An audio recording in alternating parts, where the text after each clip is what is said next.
Jim Carlisle had always considered himself a man of principle. Raised in a small Midwestern town, he had learned the value of hard work and loyalty from his parents, who ran a modest hardware store. His father's words echoed in his mind during tough times. "You build trust one brick at a time, but it only takes a single blow to tear it down." Jim met Linda at a local charity event when he was 27. She was vibrant and full of ambition, a stark contrast to his reserved demeanor. Their chemistry was undeniable, and within 2 years, they married, combining their dreams to build a stable and happy family. Jim started a career as an aircraft mechanic, while Linda ventured into event planning, thriving on her creativity and energy. The couple's life seemed idyllic on the surface. They had 2 children, Emma and Tommy, whose laughter filled their home with warmth. But as the years passed, cracks began to form in their relationship. Jim's long hours at work left him exhausted, while Linda's growing social circle often left her absent from family life. Arguments became a regular feature of their evenings, though they always made an effort to shield the kids from the tension. A turning point came during a particularly stressful period. Jim was struggling to meet a tight work deadline, and Linda had taken on a high-profile client whose demands consumed her time. Their communication broke down completely. One evening, Linda didn't come home after a work function, citing exhaustion as the reason she stayed at a colleague's place. Jim's suspicions grew, though he brushed them aside, unwilling to confront the possibility of betrayal. Months later, Jim stumbled upon a series of text messages on Linda's phone while searching for their son's missing tablet. The content left no room for doubt. Linda was involved with another man. Confronting her led to a bitter fight, during which Linda accused Jim of neglect and claimed she felt trapped in the monotony of their life together. Jim's pleas for counseling were met with resistance, as Linda insisted that their marriage was beyond saving. In the weeks that followed, Linda's behavior became increasingly erratic. She spent nights away from home without explanation, leaving Jim to care for the children alone. The final blow came when she suggested separating, citing her need for freedom. The emotional toll on Jim was immense, yet he resolved to stay strong for the sake of Emma and Tommy. But as Linda's absences became more frequent and her detachment more pronounced, Jim began to feel as though his family was slipping away, piece by piece. Jim felt completely overwhelmed by despair. His marriage had dissolved, leaving his life in utter disarray. Everything he had worked tirelessly to build seemed to disappear in a moment, leaving a void that grew heavier with every passing second. Why had she chosen this path? He couldn't comprehend her actions. His mind swirled with endless questions, yet no clarity emerged, only the shattered remnants of a life he struggled to confront. Exiting Morrison's restaurant, he trudged back to the hotel, gathered his belongings, and left hers untouched. "Let's see if she even notices her stuff is missing," he muttered to himself. Clothes, makeup, a husband. After checking out, he drove home, parking his Ford Explorer beside the F-150. Staring at the house, he sneered. "Home feels more like a tomb, and I'm the ghost stuck inside." Inside, silence greeted him like a suffocating fog. It wasn't peace, it was oppressive. He sank into the living room couch, the weight of his reality pressing down. His tears flowed freely as he sobbed, unable to hold back. Thoughts of his children, Emma and Tommy, filled his mind, making the pain cut even deeper. He sat there for over an hour, spiraling further into despair until something in him snapped. Moving on impulse, he stumbled to the bar, grabbed a bottle of whiskey, and smashed its neck against the counter. He took a swig, the sharp burn offering no comfort, only a trembling in his hands. In a sudden rage, he hurled the bottle at the fireplace. The glass exploded on impact, scattering shards everywhere and knocking their wedding photo from the mantel. The frame cracked as it hit the floor. A raw, guttural scream tore from him, a sound of primal anguish. "Enough," he whispered hoarsely. "This ends now." Determined, he moved with a cold resolve. In his office, he powered on the computer. The clock glared at him, 10:24 p.m. He muttered bitterly, "Let's see how much damage I can do." Logging into their joint accounts, he systematically drained them, transferring every cent into his personal account. Savings, vacation funds, household budgets, everything disappeared in moments. The final total read $17,638.38.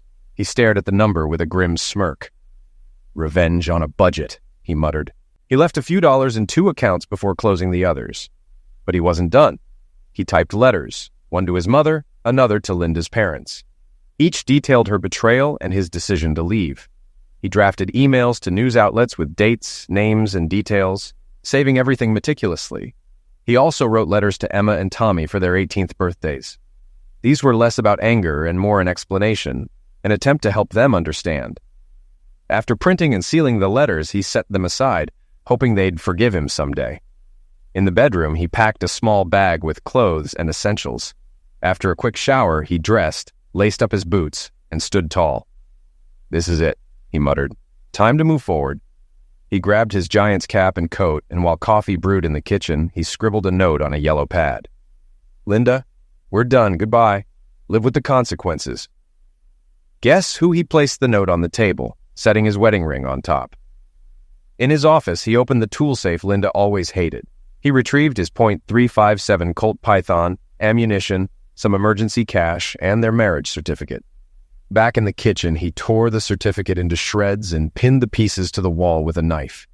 Adding a splash of ketchup over the display, he stepped back and muttered, "Perfect."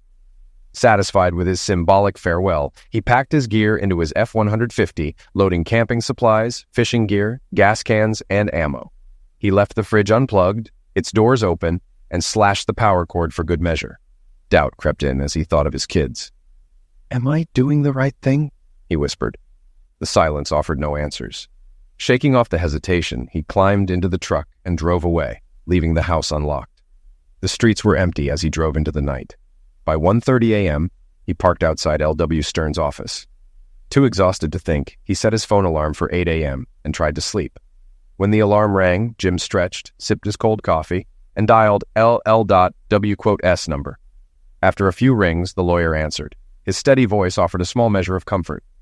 "LW, it's Jim," Jim began. "I need help. Can you meet me at your office? Bring a notary. I'll explain everything then." "What's going on?" LW asked, concern creeping into his tone. "Is Linda okay?" "Not over the phone," Jim replied, his voice tense. "Just trust me." "All right," LW said after a pause. "Give me an hour, and don't do anything reckless." "Thanks," Jim said before ending the call. 50 minutes later, LDW arrived in his Cadillac. Jim greeted him with a firm handshake and a thick stack of papers. Together, they headed upstairs. In the quiet office, LW turned on the coffee maker and motioned for Jim to sit. Jim laid everything out, recounting the events with icy precision. By the end, he wasn't crying anymore. The grief had solidified into something unyielding. LW listened intently, his face somber. When Jim finished, the older man sighed deeply. "What do you want to do?" he asked gently. Jim's gaze hardened. "Disappear," he said. "No divorce, no legal fights. Just vanish. She left me without thinking twice. I'll do the same." "And your kids?" LW pressed. "What about them?" Jim's expression darkened. "What about them? Are they even mine? She's only cared about herself. Why should I care more than she does?" He exhaled sharply. "Set up a trust for my 401k and pension for the kids when they're 21. I'll sign power of attorney over to you so I never have to deal with her again. Can we make that happen?" After a long silence, LW finally broke the tension. "Yes, Jim, we can do this, but you need to understand the implications. She can file for divorce and claim abandonment. Notices might end up in the local paper, and after 2 years, the divorce would be finalized without your consent. But your kids, they'll never see you again. Your mother will be devastated. Are you sure this is the path you want to take? Have you even considered counseling?" Jim's expression answered louder than words, a mixture of defiance and cold resolve. "Counseling? For what?" he snapped bitterly. "So she can shed some tears, beg for forgiveness, and tell me it didn't mean anything? That we can move past it if I just try hard enough? No, she made her choices. Let her deal with the fallout." Leaning forward, his fists clenched, his voice quivered with barely restrained anger. "You know what I want? I want to wake up and find this was all some terrible dream. But it's not. And I won't sit in a room while some therapist lectures me about forgiveness or reminds me to think of the children. She's the one who destroyed this family, and I'm done." LW said nothing, letting the bitterness hang heavy in the air. Jim finally exhaled sharply, his tone dropping to a chilling calm. "If my life is wrecked, hers will be too." LW sighed deeply, the weight of Jim's words evident in his weary expression. He wiped at the corners of his eyes as Jim straightened, his posture rigid. The atmosphere shifted as Penny Wilson, LW's assistant and a notary, cautiously entered the room. Picking up on the tension, she hesitated, but LW waved her in. Introductions were quick, and Penny left to gather her supplies, returning with a tablet and a cup of coffee. Together, she, LW, and Jim went through the legal documents, a separation agreement, power of attorney, and trust accounts for Jim's children with LW and Jim's mother as trustees. Every detail was painstakingly finalized and signed. When it was over, Jim handed over letters addressed to his children, to be opened on their birthdays. Standing, he shook hands with both LW and Penny. "I'm sorry," Penny offered softly, her eyes filled with empathy. Jim nodded, his face unreadable. Inside he felt hollow, drained of everything but a strange, numbing emptiness. As he stepped out of LW's office, the overcast sky mirrored his mood. The heavy clouds no longer felt oppressive, but strangely fitting, a somber backdrop to his unraveling life. Jim drove straight to the bank, withdrawing most of his savings and leaving only a token amount in his checking account. He filled his truck's tank and auxiliary tank at a gas station, adding 2 jerry cans of fuel for good measure. His next stop was an internet cafe, where he uploaded letters addressed to his mother, her parents, and a few local news outlets. With methodical precision, he canceled their shared credit cards, reporting them as stolen to prevent Linda from using them further. The rain had slowed by the time Jim left the cafe, the gray skies of March over Cicero softening just enough to suggest a sliver of change. By 2 p.m., he was driving east, his destination unknown. After 7 hours on the road, he stopped at a roadside motel, where the restless churn of his thoughts kept him awake. The next morning, after another 6 hours behind the wheel, Jim arrived in Golden Beach, Maryland, a quiet riverside town on the Patuxent. The off-season stillness felt like a balm for his raw nerves. Parking near a small diner called Sally's, he stepped inside. A corkboard near the entrance caught his attention. Flyers for babysitting, dog walking, used cars, and rentals were pinned haphazardly. One ad stood out: studio apartment. 1 bedroom, kitchenette, shower, quiet area, no smoking or drinking, $135 per month, cash up front, utilities and internet included, parking for 1 car, references preferred. For the first time in days, Jim felt a flicker of hope. The simplicity of the ad suggested a clean break, a chance to start over. He pulled the paper from the board and approached the counter, where a smiling older black woman in a waitress uniform stood. Her name tag read, Sally. "Well, hello there," she greeted warmly. "What can I get you?" Jim held up the flyer. "This still available?" Sally didn't look at the paper. Instead, she studied him with sharp but kind eyes. "Looking for a place to stay? What about work?" Jim hesitated. "Both, I guess." With a knowing nod, Sally pulled out her phone and dialed. After 2 rings, someone picked up. "Hey," she said, glancing at Jim. "I've got someone here you should meet. Looks respectable enough. Yeah, come by." She hung up and chuckled. "Don't worry, they're good people. Hungry? You've got time for a bite." "Sure," Jim replied. "Roast beef sandwich, salad with ranch, and sweet tea." "Coming right up," she said, disappearing into the kitchen. The food was better than expected.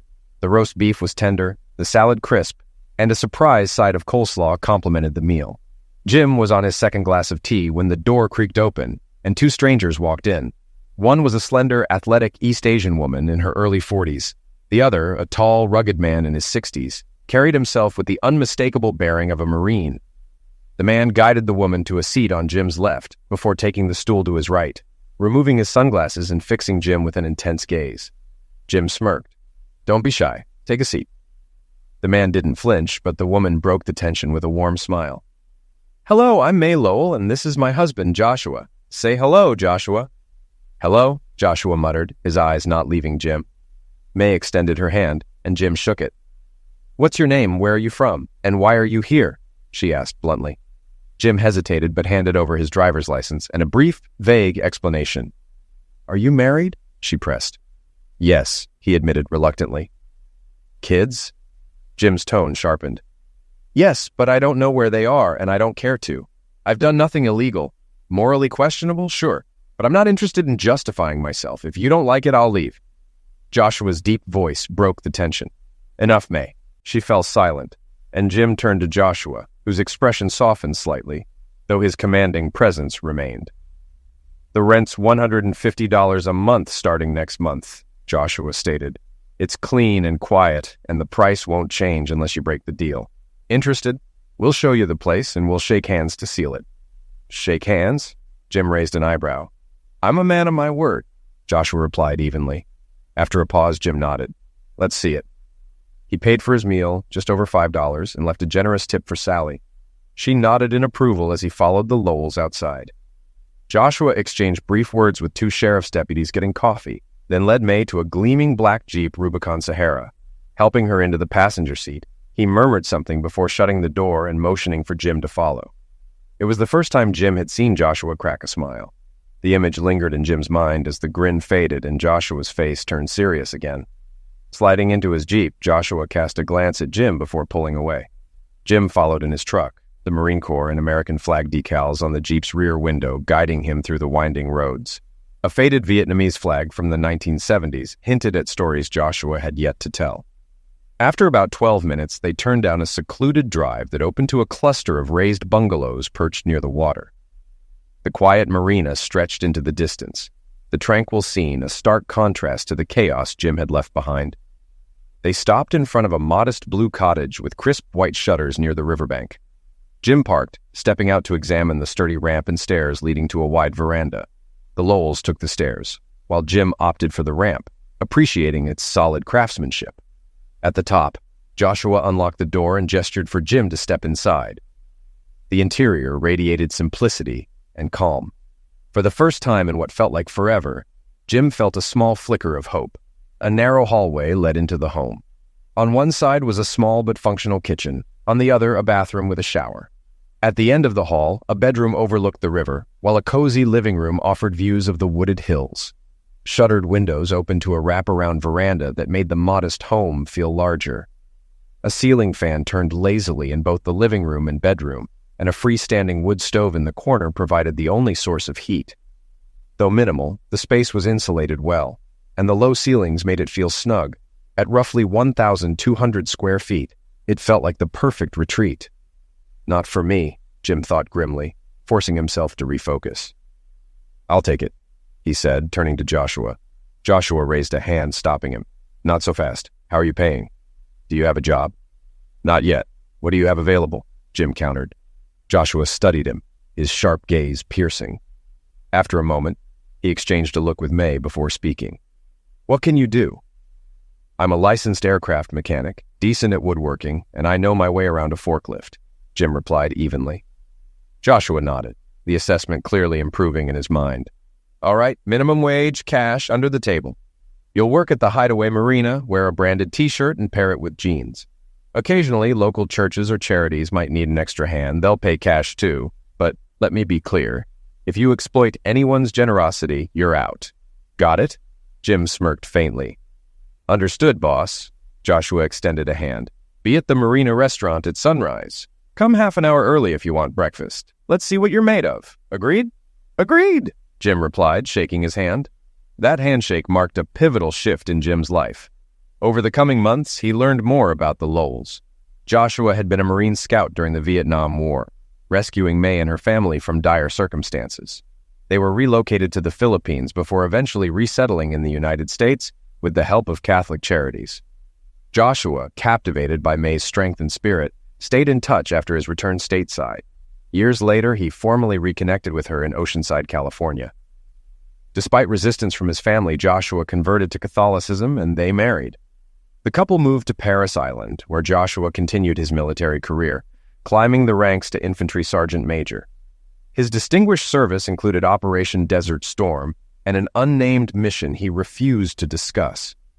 Together, they raised 4 children, all of whom pursued military careers. Their daughter, a Naval Academy graduate, later became a lawyer and began dating a Baltimore pediatrician. For Jim, life with the Lowells provided stability.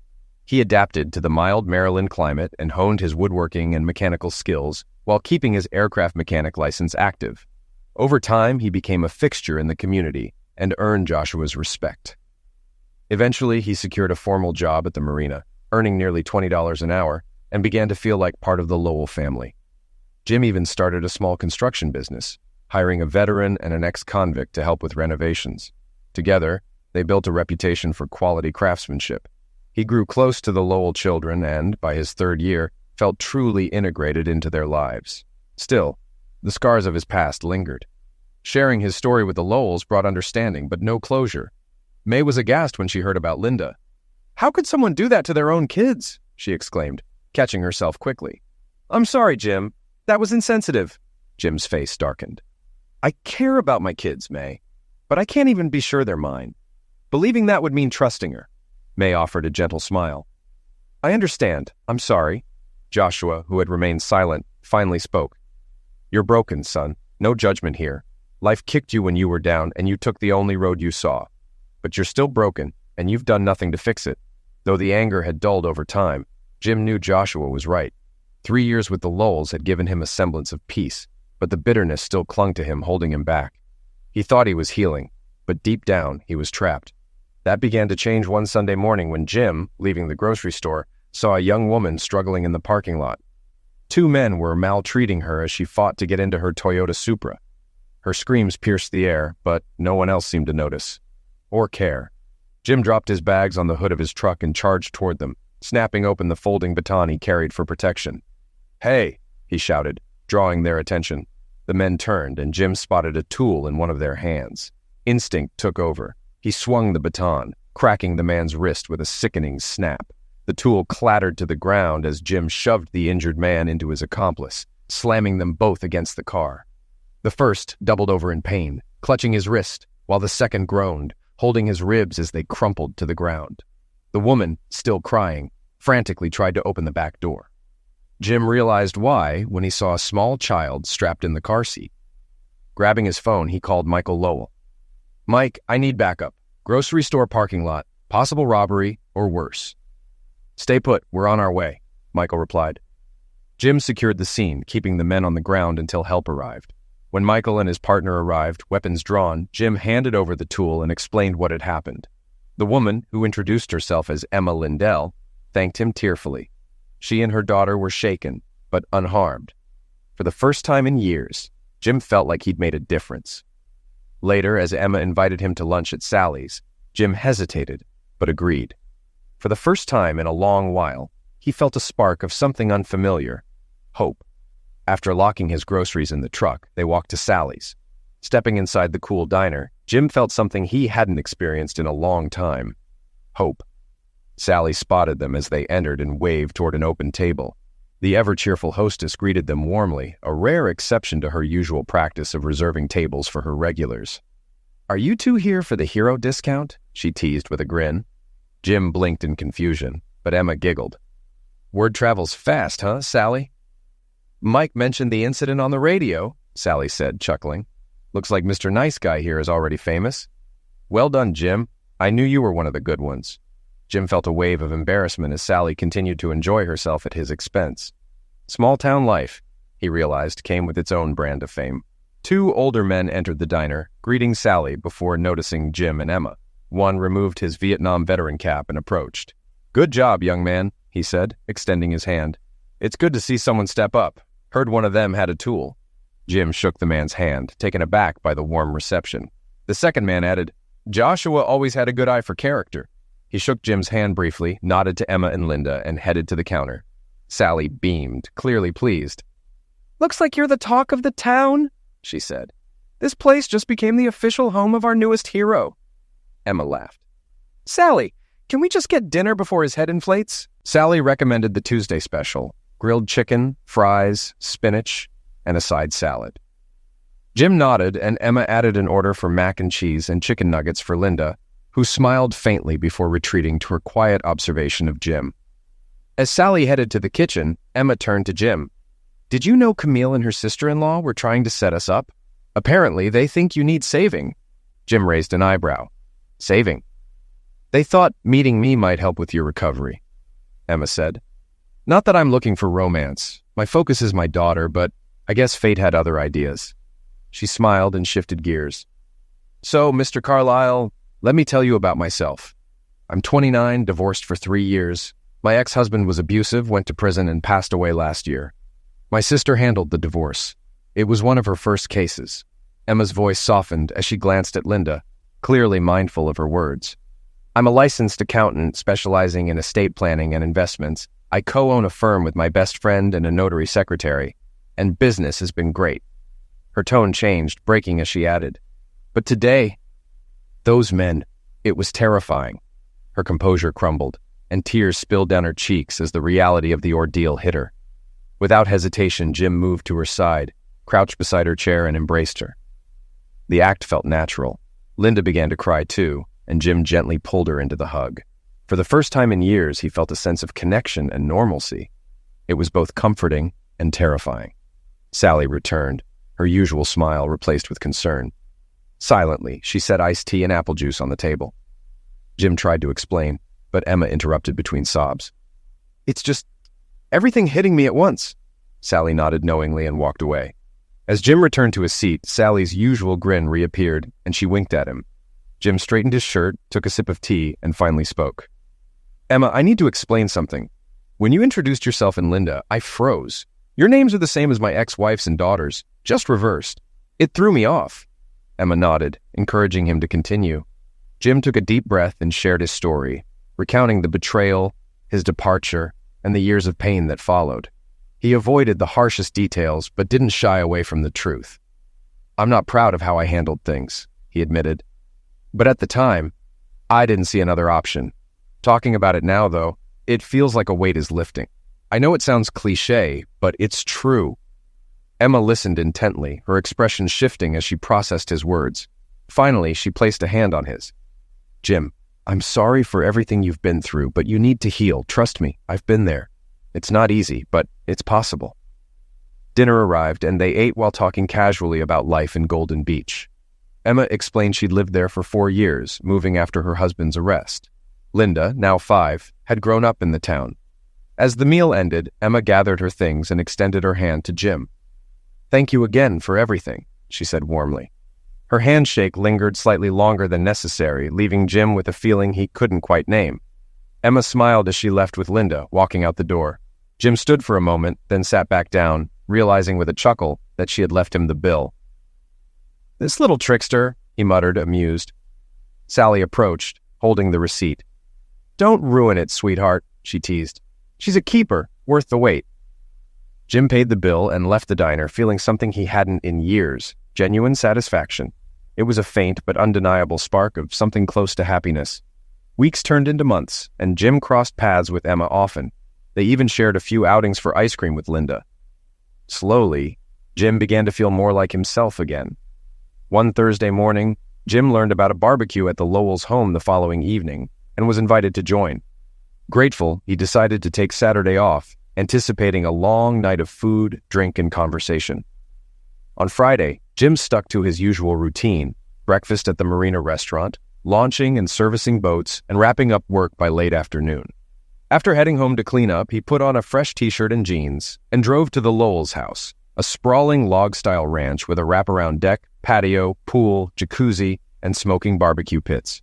Mai greeted him warmly with a quick hug and kiss on the cheek before ushering him into the lively gathering. Children ran around while family and friends mingled. Before long, Jim found himself face-to-face with May Angelina, the youngest Lowell child. Angie, as everyone called her, was a sharp and well-regarded attorney, a former Marine Corps officer, and the subject of family hopes that her relationship with a young doctor would turn serious. Despite her social clout, she directed her full attention to Jim. "Jim," she began, her tone direct but kind, "how are you doing? I haven't seen much of you over the past 3 years, but what I know and have observed leaves a good impression. That said, someone is very interested in you. Can we talk?" Surprised, Jim agreed hesitantly. "Where?"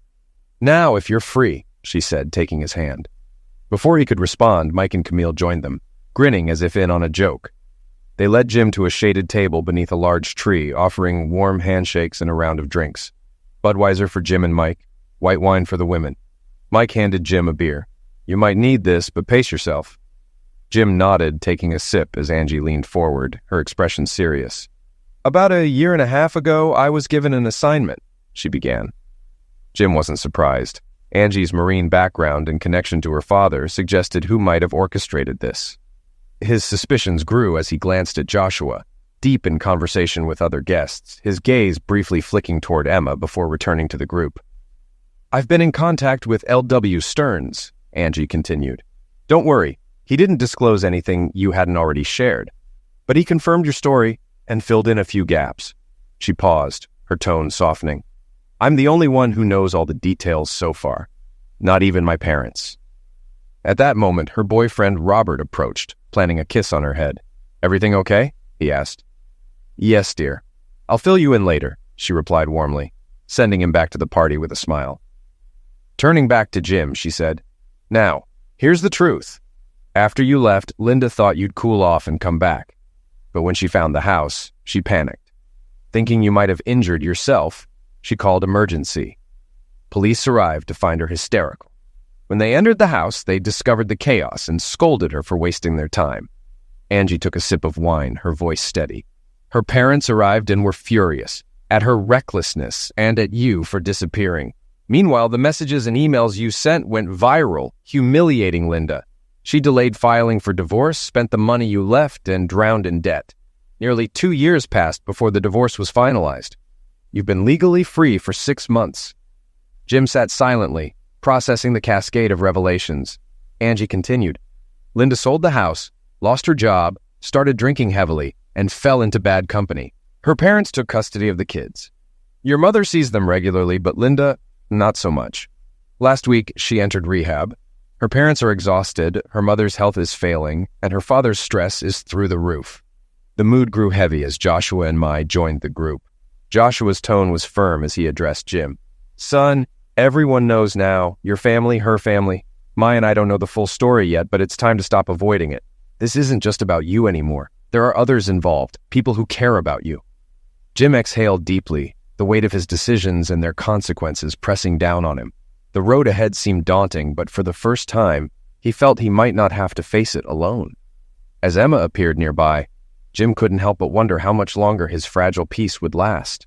His carefully rebuilt life suddenly felt precarious. How haven't they found me yet? He thought. I re-registered my truck, got a new license, and even pay taxes. It's not like I've been hiding. Mike shifted uncomfortably. Well, I might have helped with that, he admitted, blushing. When you updated your registration and license, I pulled a few strings at the DMV. Your paperwork got lost, and any searches just didn't get reviewed. He looked at the ground, clearly embarrassed. Mai Angelina sighed softly. LW filed your taxes for the first 2 years, so you owe him for that. Last year, you did it yourself, and it was fine. Honestly, no one's looking for you, except maybe your mom. She's worried and angry at everyone, everything, but not herself. She doesn't seem to take any responsibility for what's happened. Sorry, Jim, but that's just the truth. Emma stepped closer, resting her hand on Jim's shoulder. Her gray eyes met his, and he managed a small smile. A surge of emotions ran through him. Not fear, but the realization that he was free and surrounded by people who genuinely cared. I've grown up, he thought. It's time to stop running. Joshua's firm voice interrupted his thoughts. Son, the time for running is over. Jim nodded. You're right, sir. No more running. It's time to move forward. He turned to Emma. Do you think someone could watch Linda while we take a walk? Emma glanced at the group. Camille immediately stood. I've got her. Take your time. Emma smiled gratefully, then took Jim's hand and led him away. Mai hugged Jim briefly before sitting back down to debrief her parents on the conversation that had just unfolded. Emma and Jim followed a narrow path leading away from the house, the forest closing in around them. 15 minutes later, they arrived at a fallen tree by the riverbank, a secluded spot to sit and talk. Emma smoothed her dress and sat gracefully, motioning for Jim to join her. Come on, she said, patting the tree trunk. Jim hesitated before sitting beside her, his eyes darting around nervously. Emma leaned back, closed her eyes, and smiled serenely. Her calm unnerved him. It felt like she already knew how this would end, as if this moment was exactly as she'd planned. Finally, Jim gathered his thoughts. Emma, you need to know everything, he began. I need to tell you my whole story. Emma opened her eyes and met his gaze. I'm listening. Jim recounted the painful details of his past, his betrayal, the choices he'd made, and how he'd spent the last 3 years adrift. He described the shame and loss, how he'd avoided mirrors and how lost he'd felt. He shared what Angie had revealed earlier and admitted how their first encounter had started to bring him back to life. By the end, he felt exposed, bracing for Emma's reaction. Instead of anger or pity, Emma's eyes sparkled with amusement. She burst into laughter. So, she teased, You're telling me you're the honorable type? Because, honestly, you've been nothing but honorable since the day we met." Her admiration was unmistakable, and her grin carried a hint of affection. Jim, caught off guard, hesitated before taking her hands in his. "I'm thinking about asking Angie to contact LW," he said. "I want to see if I can get custody of my kids. Linda's in rehab, unemployed, and her parents are raising the children. I don't know where I stand legally, but I can't imagine it's worse than her position." He continued, "I want to bring my kids here, to my life now. My mom deserves time with her grandchildren too, but first I need to build a house big enough for everyone." Emma blinked, clearly surprised. "You want to do all of that?" she asked softly. "And do you have feelings for me?" Jim smiled. "Yeah, I think I do. I care about you and Linda, and I think you could be part of this family I want to rebuild." Emma's grin widened. "So you're saying you love me, or that you could?" "I think it's possible," Jim admitted. Then, gathering his courage, he kissed her. It wasn't dramatic, just simple and sincere, but to Emma it felt like a promise. "You're mine," she said softly, smiling. "And I'm yours." She continued with renewed determination. "I know an architect who can help us design your house, and we'll have Angie start the custody process with LW. Don't worry about legal fees, we'll figure that out later." Jim nodded, overwhelmed but hopeful. Without another word, he pulled her into a hug, their laughter mingling with the rustling leaves. 45 minutes later, they returned to the party, brushing off leaves and grass.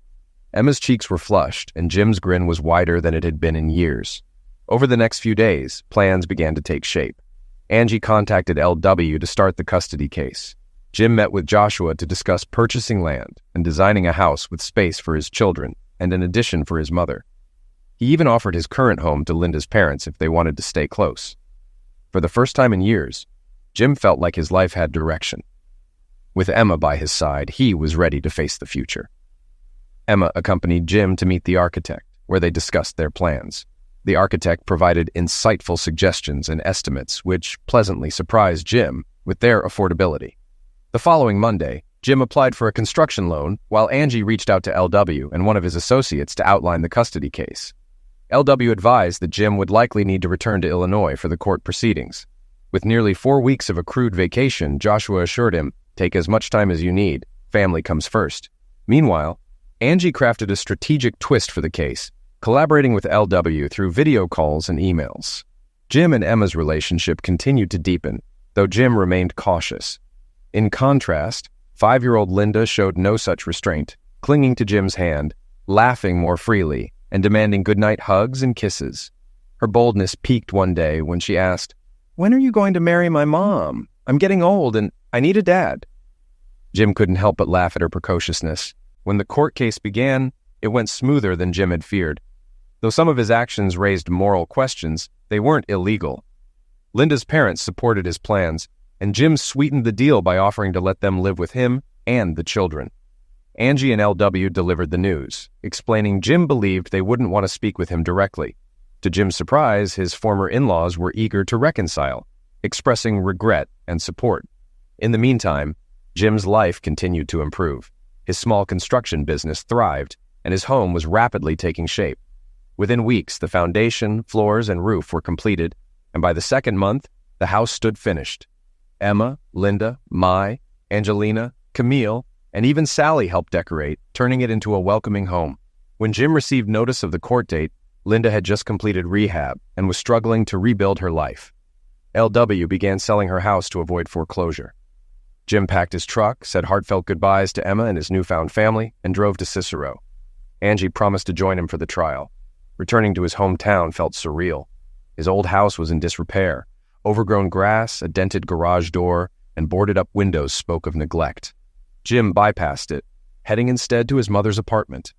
She met him at the door with tears streaming down her face, hugging him fiercely. "I'm sorry, Mom," he whispered. Her radiant smile melted away his guilt. She pulled him inside, carried his bags to the guest room, and returned with coffee. "LW will be here soon," she said. "For now, I just want to look at you." 2 hours later, LW arrived with Penny Wilson. After introductions, they discussed the case.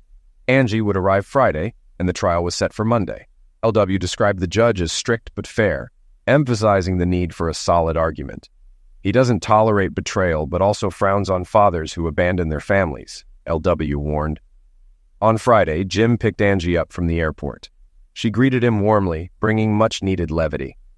During the ride back, she updated him on her research and support from her fiancé, Robert Taylor. The next day, the legal team gathered to finalize their strategy. Angie's research added confidence, but Jim couldn't shake the feeling something was being withheld. LW reassured him, "You're just nervous. Everything is fine." Monday morning was crisp and clear as Jim arrived at the courthouse. LW, Angie, and Penny were waiting outside courtroom 319. As they exchanged greetings, the elevator doors opened and Linda stepped out with her lawyers. Dee and Jane accompanied her. Linda's once beautiful face was now pale and gaunt, her features weathered by time and hardship. She spotted Jim but was restrained by her companions. Angie whispered, "She looks rough." Jim's reply was sharp. "Pity, huh?" Moments later, the elevator opened again, revealing Jim's mother and Linda's parents. His mother hugged him tightly, followed by Linda's mom, whose warmth surprised him. Then Linda's father extended his hand. Jim hesitated before shaking it, blurting, "Linda just went in." Linda's father smiled. "We're here for you, son," she had her chance. "Now it's your turn. Just be polite." Overwhelmed, Jim pulled the older man into a bear hug. "Thank you, Dad." Together, Jim and his group entered the courtroom. He took his place at the plaintiff's table with Linda's parents and his mother seated behind him. A few other spectators, including two bored-looking reporters, dotted the gallery. Linda and her legal team sat at the defense table, occasionally casting glances toward Jim's side. At 9:05, the bailiff called the court to order. "All rise for the Honorable Thomas Kincaid, Family Court Judge. The court is now in session. Case 213, James R. Carlisle v. Linda Kramer for custody of two minor children, Emma Louise Carlisle, age 12, and Thomas James Carlisle, age 9. Issues of child and spousal support are also on the table. Please be seated." Judge Kincaid took his seat, rapped his gavel once, and addressed the room. "Are all interested parties present?" Linda's lawyer stood. "Linda Kramer, defendant, Your Honor. John Schultz, representing Miss Kramer." "Louis W. Stearns for plaintiff James Carlisle, Your Honor," LW responded confidently. The judge glanced at his notes. "This appears to be a custody case involving two minor children and permission for an out-of-state move. Miss Kramer, is that accurate?" Linda stood. "Yes, Your Honor. My ex-husband thinks I'm unfit and wants to take my children away." The judge's expression grew stern. "And you two are divorced, correct?" "Yes, Your Honor," Linda confirmed. "May I ask why you divorced?" Jim tensed, ready to respond, but LW placed a firm hand on his arm. "Not yet," he whispered. Linda's voice quivered as she began. "We had been out dancing at Morrison's. It was a difficult month and we were trying to celebrate. Jim and I argued and he—" "Objection!" LW interjected sharply, rising from his seat. The judge frowned. "On what grounds?" "Miss Kramer's statement is misleading, Your Honor," LW replied evenly. Schultz stood, his tone defensive. "Your Honor, this is unnecessary. These details have no bearing on the case." The judge deliberated for a moment. "Objection sustained. However, Miss Kramer hasn't been sworn in yet, so we'll proceed cautiously. Miss Kramer, let's get to the facts. What really happened that night?" Linda faltered, her pale face betraying her distress. I can't," she stammered. "It's not what you think." Schultz quickly rose again. "Your Honor, I object to any insinuations about my client's personal life. These allegations are irrelevant." LW smiled, his confidence unshaken. Angie exchanged a knowing glance with him. The judge raised an eyebrow. "Miss Kramer, are there allegations of misconduct here? Please clarify." Linda shrank further into her seat, visibly shaking. Turning to LW, the judge asked, "Can Mr. Carlisle shed light on this matter?" LW nodded. Jim rose, his voice steady. "Swear me in, Your Honor, I'll explain." "Objection, Your Honor," Schultz shouted, his frustration evident. "This is a one-sided account and should be excluded." "Objection overruled," the judge ruled firmly. "Bailiff, swear in the witness." The bailiff approached Jim, holding a Bible. "Place your left hand on the Bible and raise your right hand," the bailiff instructed. "Do you swear to tell the truth, the whole truth, and nothing but the truth?" "I do," Jim responded firmly. "State your name and address for the record," the bailiff continued. "James Carlisle," Jim replied. "Hideaway Marina, Golden Beach, Maryland." The judge nodded. "Proceed, Mr. Carlisle. What happened that night?" Jim took a deep breath and recounted the events in detail, from leaving the house to Linda disappearing after heading to the restroom. He described how she left without explanation and spent the night with another man. She didn't say a word, didn't explain. She just left, he concluded, looking directly at Linda. So I went home and did the same. At least I left a note. The courtroom fell silent except for Linda's quiet sobbing. Then she erupted. You abandoned me and the kids, you coward! Jim's reply was calm but cutting. Just like you abandoned me. The judge banged his gavel twice. Order. Any more outbursts, and I will take action. Turning to Linda, he asked, Is Mr. Carlyle's account accurate? Tears streamed down her face as she hesitated, the truth visibly crushing her. Yes, Your Honor, she whispered. Everything he said is true. I ruined everything. The judge turned his attention back to Jim. While I sympathize with your situation, leaving your family for nearly 4 years is a serious issue. Jim opened his mouth to respond, but Angie stood, pulling him back to his seat. Your Honor, may I address the court? And you are? The judge asked. Maya Angelina Lowell, Mr. Carlyle's lawyer from Maryland, Angie replied. There are people here who can provide additional context. The judge nodded, and Joshua Lowell stood. Your Honor, I've known Jim for 4 years. When he arrived, he was broken, but he's rebuilt himself. He's proven his integrity and character. One by one, others spoke on Jim's behalf. Joshua's family, Sally from the diner, and finally, Emma Lindell. Emma described how Jim had saved her and her daughter during a carjacking, calling him a man of honor. This case is part of his healing process, she concluded. I love him, Your Honor. Linda muttered angrily, prompting another sharp gavel strike. The judge ordered a recess, scheduling the hearing to resume at 2 p.m. As the court emptied, Jim turned to Emma, his voice low. So you love me? Emma blushed. Yes, and now you know. Jim smiled. Good, because I love you too. Jim held Emma's hands and kissed her gently. Turning back toward the group, they were met with smiles, laughter, and a few blushes from their friends and family. Together, they walked to a nearby steakhouse for lunch. The atmosphere at the table was light and celebratory. Jim's legal team was in high spirits, particularly Angie, who basked in the success of assembling his strong support network. LW leaned over to her and said, If you ever get tired of Maryland, give me a call. I'd be happy to find you a place in my firm. By 1:45, they returned to the courthouse to chaos on the defense's side. Linda was missing. Her legal team scrambled to explain her disappearance, presenting signed and notarized documents where Linda conceded to all of Jim's claims and waived her parental rights. Jim sat in stunned silence as LW and Angie explained. What does this mean legally? Jim asked. LW replied, It means you won, son. She's relinquished everything. You're already divorced. This was just the rest. Angie placed a reassuring hand on his shoulder. It's over, Jim. Move forward. There's nothing holding you back now. It's really over, Jim murmured, trying to process the finality. But at what cost?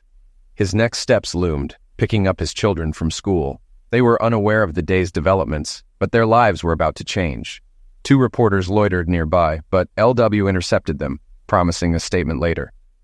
That should keep them busy for a day or two, he chuckled. Hopefully something more newsworthy comes along.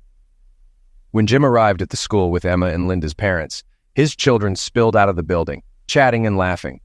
Spotting their grandparents, they ran toward them, but froze when they saw Jim. Their hesitation lasted only a moment before they erupted into excited shouts.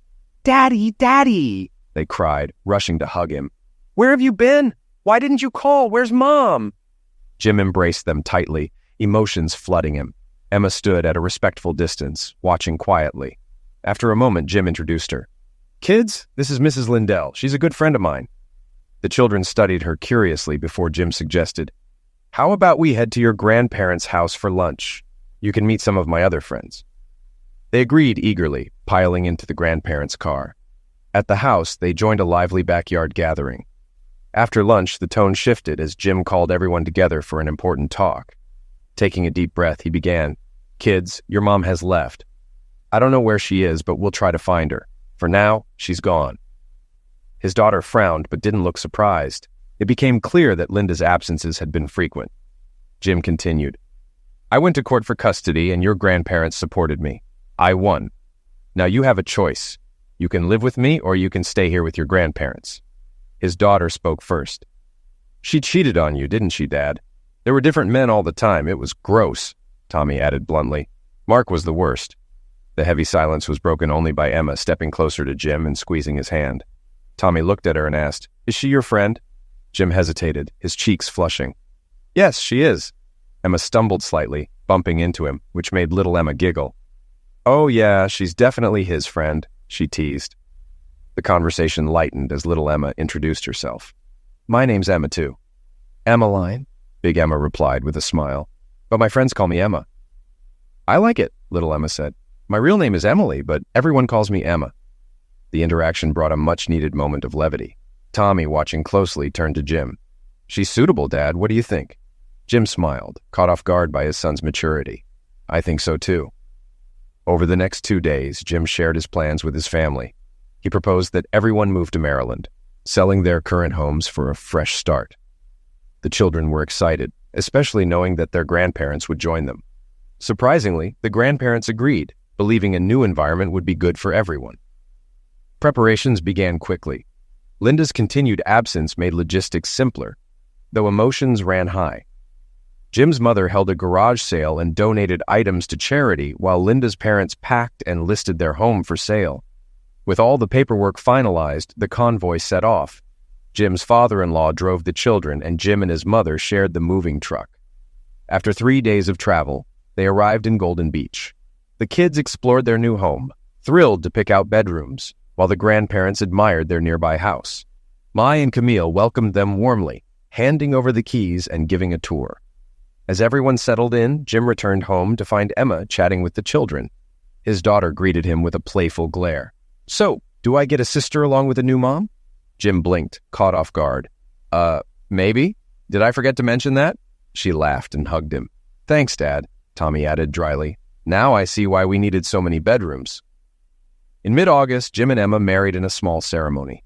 Their honeymoon in New Orleans was simple and sweet, filled with quiet moments and good food. They returned to Golden Beach ready to embrace their new life. Linda remained missing, but Jim's life was moving forward. With the love and support of his new family, Jim had rebuilt the life he thought he'd lost. Was he happy? Yes. Had he made the right choices? Maybe. But he was grateful, and for Jim, that was enough.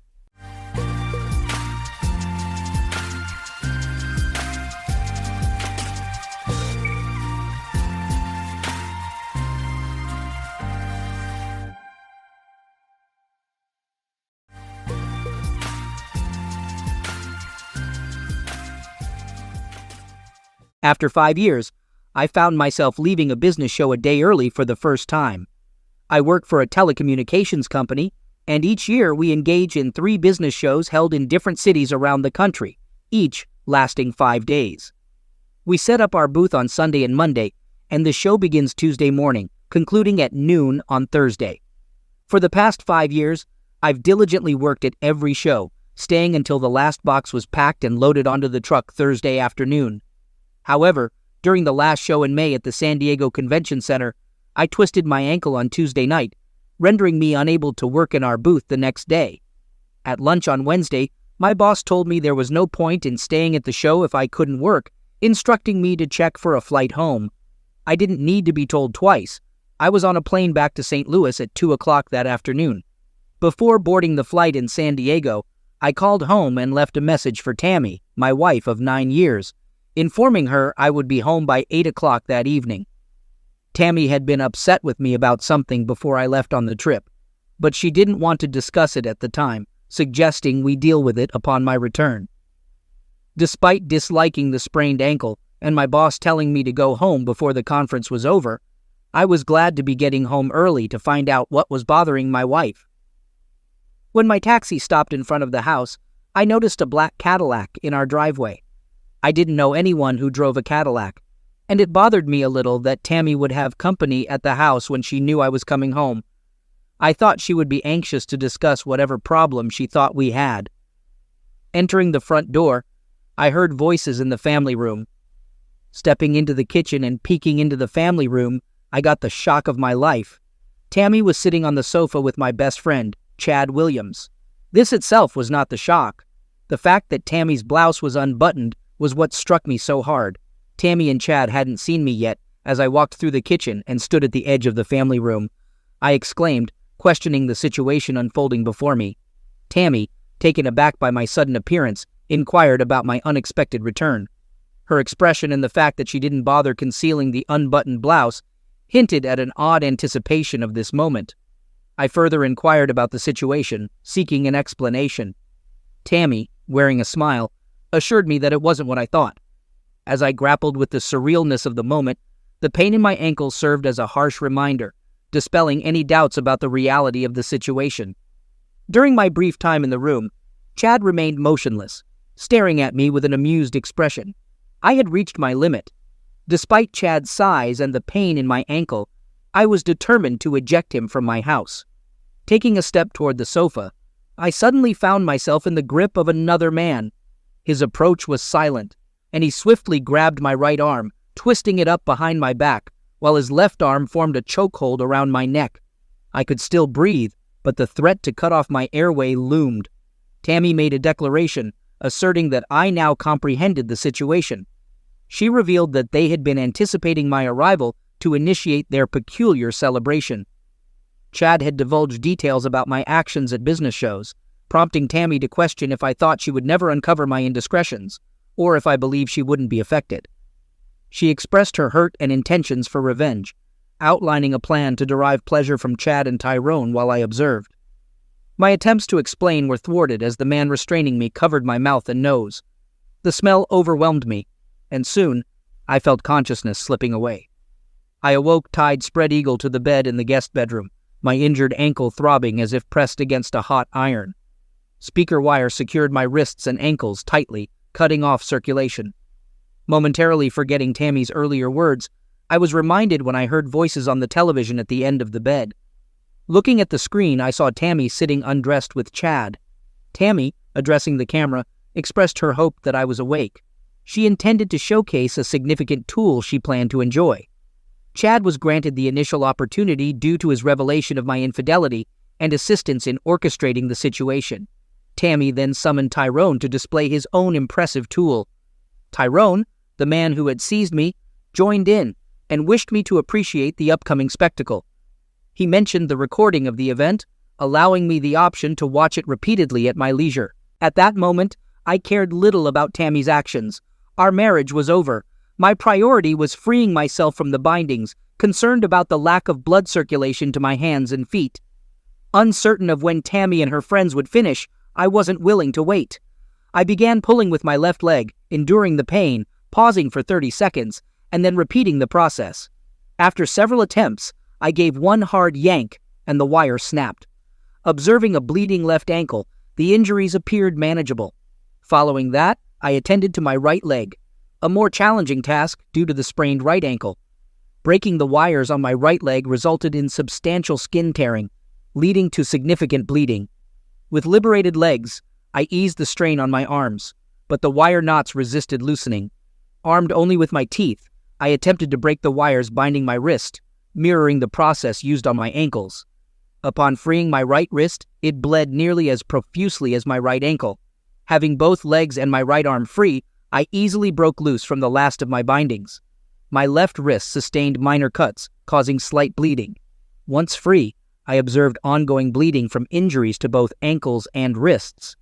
A search for makeshift bandages in the room yielded nothing, and the bedsheet was a disarray of blood, surprising me with its quantity. Attempting to stand, dizziness forced me to sit down again. Now my head pounded, my face ached, and I felt nauseous. With closed eyes, I tried to settle my stomach when I heard my name. Initially, I thought Tammy had entered the room, but upon opening my eyes, I recognized that she was addressing me through the television. She asked if I was watching what was unfolding on the screen. Turning my gaze to the television, I observed Tammy involved in closeness acts with Chad, with them positioned in A on all fours style. Briefly considering whether Tammy believed I would derive pleasure from watching her, I knew that comprehending my current anger would drive her away. Exiting the bed, I swung my right arm toward the television, causing blood to splatter across the screen. Turning away, I saw my reflection in the mirror, revealing a prominent bruising bump on my forehead consisting of 4 small lumps, resembling knuckle marks. In disbelief, I processed the fact that my wife orchestrated a scenario where I was befuddled, maltreated, and tied to a bed, only for her to engage in closeness acts with my former best friend and an unfamiliar acquaintance. Thoughts of grabbing a baseball bat crossed my mind, but I hesitated, considering my weakened state. Lingering dizziness from the medication and uncertainty about Chad and his friend overpowering me restrained my impulsive reaction. Additionally, the potential consequences, including causing damage or loss of life, deterred me from taking drastic measures. Examining the room's chaos once more, an idea began to form. I smeared blood on the bedposts and pillows, then created 2 smeared, parallel lines of blood on the carpet, going from the side of the bed to the door. I proceeded across the hall to the guest bathroom and located gauze and adhesive tape under the sink. Before leaving the bathroom, I ensured there was no blood left in the sink, on the cabinet door, or on the floor. Fortunately, our house had the master bedroom downstairs, alleviating concerns about Tammy or her companions overhearing me. Returning to the bedroom, I utilized my training to administer first aid to myself. I wrapped both ankles and my left wrist, leaving only the injuries to my right wrist exposed. Then, picking up the cordless phone by the bed, I made sure to get blood on it and dialed emergency. Upon the emergency operator's response, I urgently pleaded for help, expressing my fear that they were going to eliminate me. Overwhelmed by the situation, I exclaimed, "Oh God!" Keeping the connection intact, I let the phone fall to the floor along with the gauze and tape I had grabbed. I made my way down the back stairway that led to the garage and left the house. Passing by the car in the driveway, I smeared some blood on the driver's door handle and left my bloody handprint on the trunk lid. Afterward, I walked over to the empty lot across the street, found a hiding place behind some bushes, and sat down to await the unfolding events. While waiting, I bandaged my right wrist. The wait was brief, and within 5 minutes the first police car arrived. 2 officers disembarked and approached the house, while a second car pulled in, and its officers headed to the back. While the officers at the front door waited, one of them rang the doorbell, waited, rang it again, and after another 30 seconds, pounded on the door. The front porch light illuminated, and Tammy opened the door. From my vantage point, it seemed like she might have been startled when she saw the police at the door, though I was too far away to discern her expression. The officers informed her about an emergency call from the address a few minutes ago and inquired about the nature of that call. Tammy denied any knowledge of an emergency call and insisted she was alone in the house. The officers pressed further, not accepting her response. Tammy maintained that she was home alone, explaining that her husband was out of town at a business show. However, Tammy's situation took a turn for the worse when the 2 officers returning from the back revealed Chad and Tyrone in custody. The officer holding Chad declared, "Look who we found sneaking out the back door." Witnessing Chad and Tyrone, Tammy seemed to lose her composure, sliding down against the door casing until she sat on the floor. An officer assisted Tammy to her feet and escorted her back inside. Meanwhile, the other officers ushered Chad and Tyrone into the house. Unfortunately, I couldn't witness the events inside, but imagined the scene when the police opened the door to the guest bedroom, revealing the mess. The shocked look on Tammy's face upon discovering my absence would be priceless. Yearning to sneak across and get into the car's trunk, I refrained from risking visibility. 10 minutes of silence passed, followed by a crescendo of noise and confusion. 2 more police cars arrived with sirens and lights.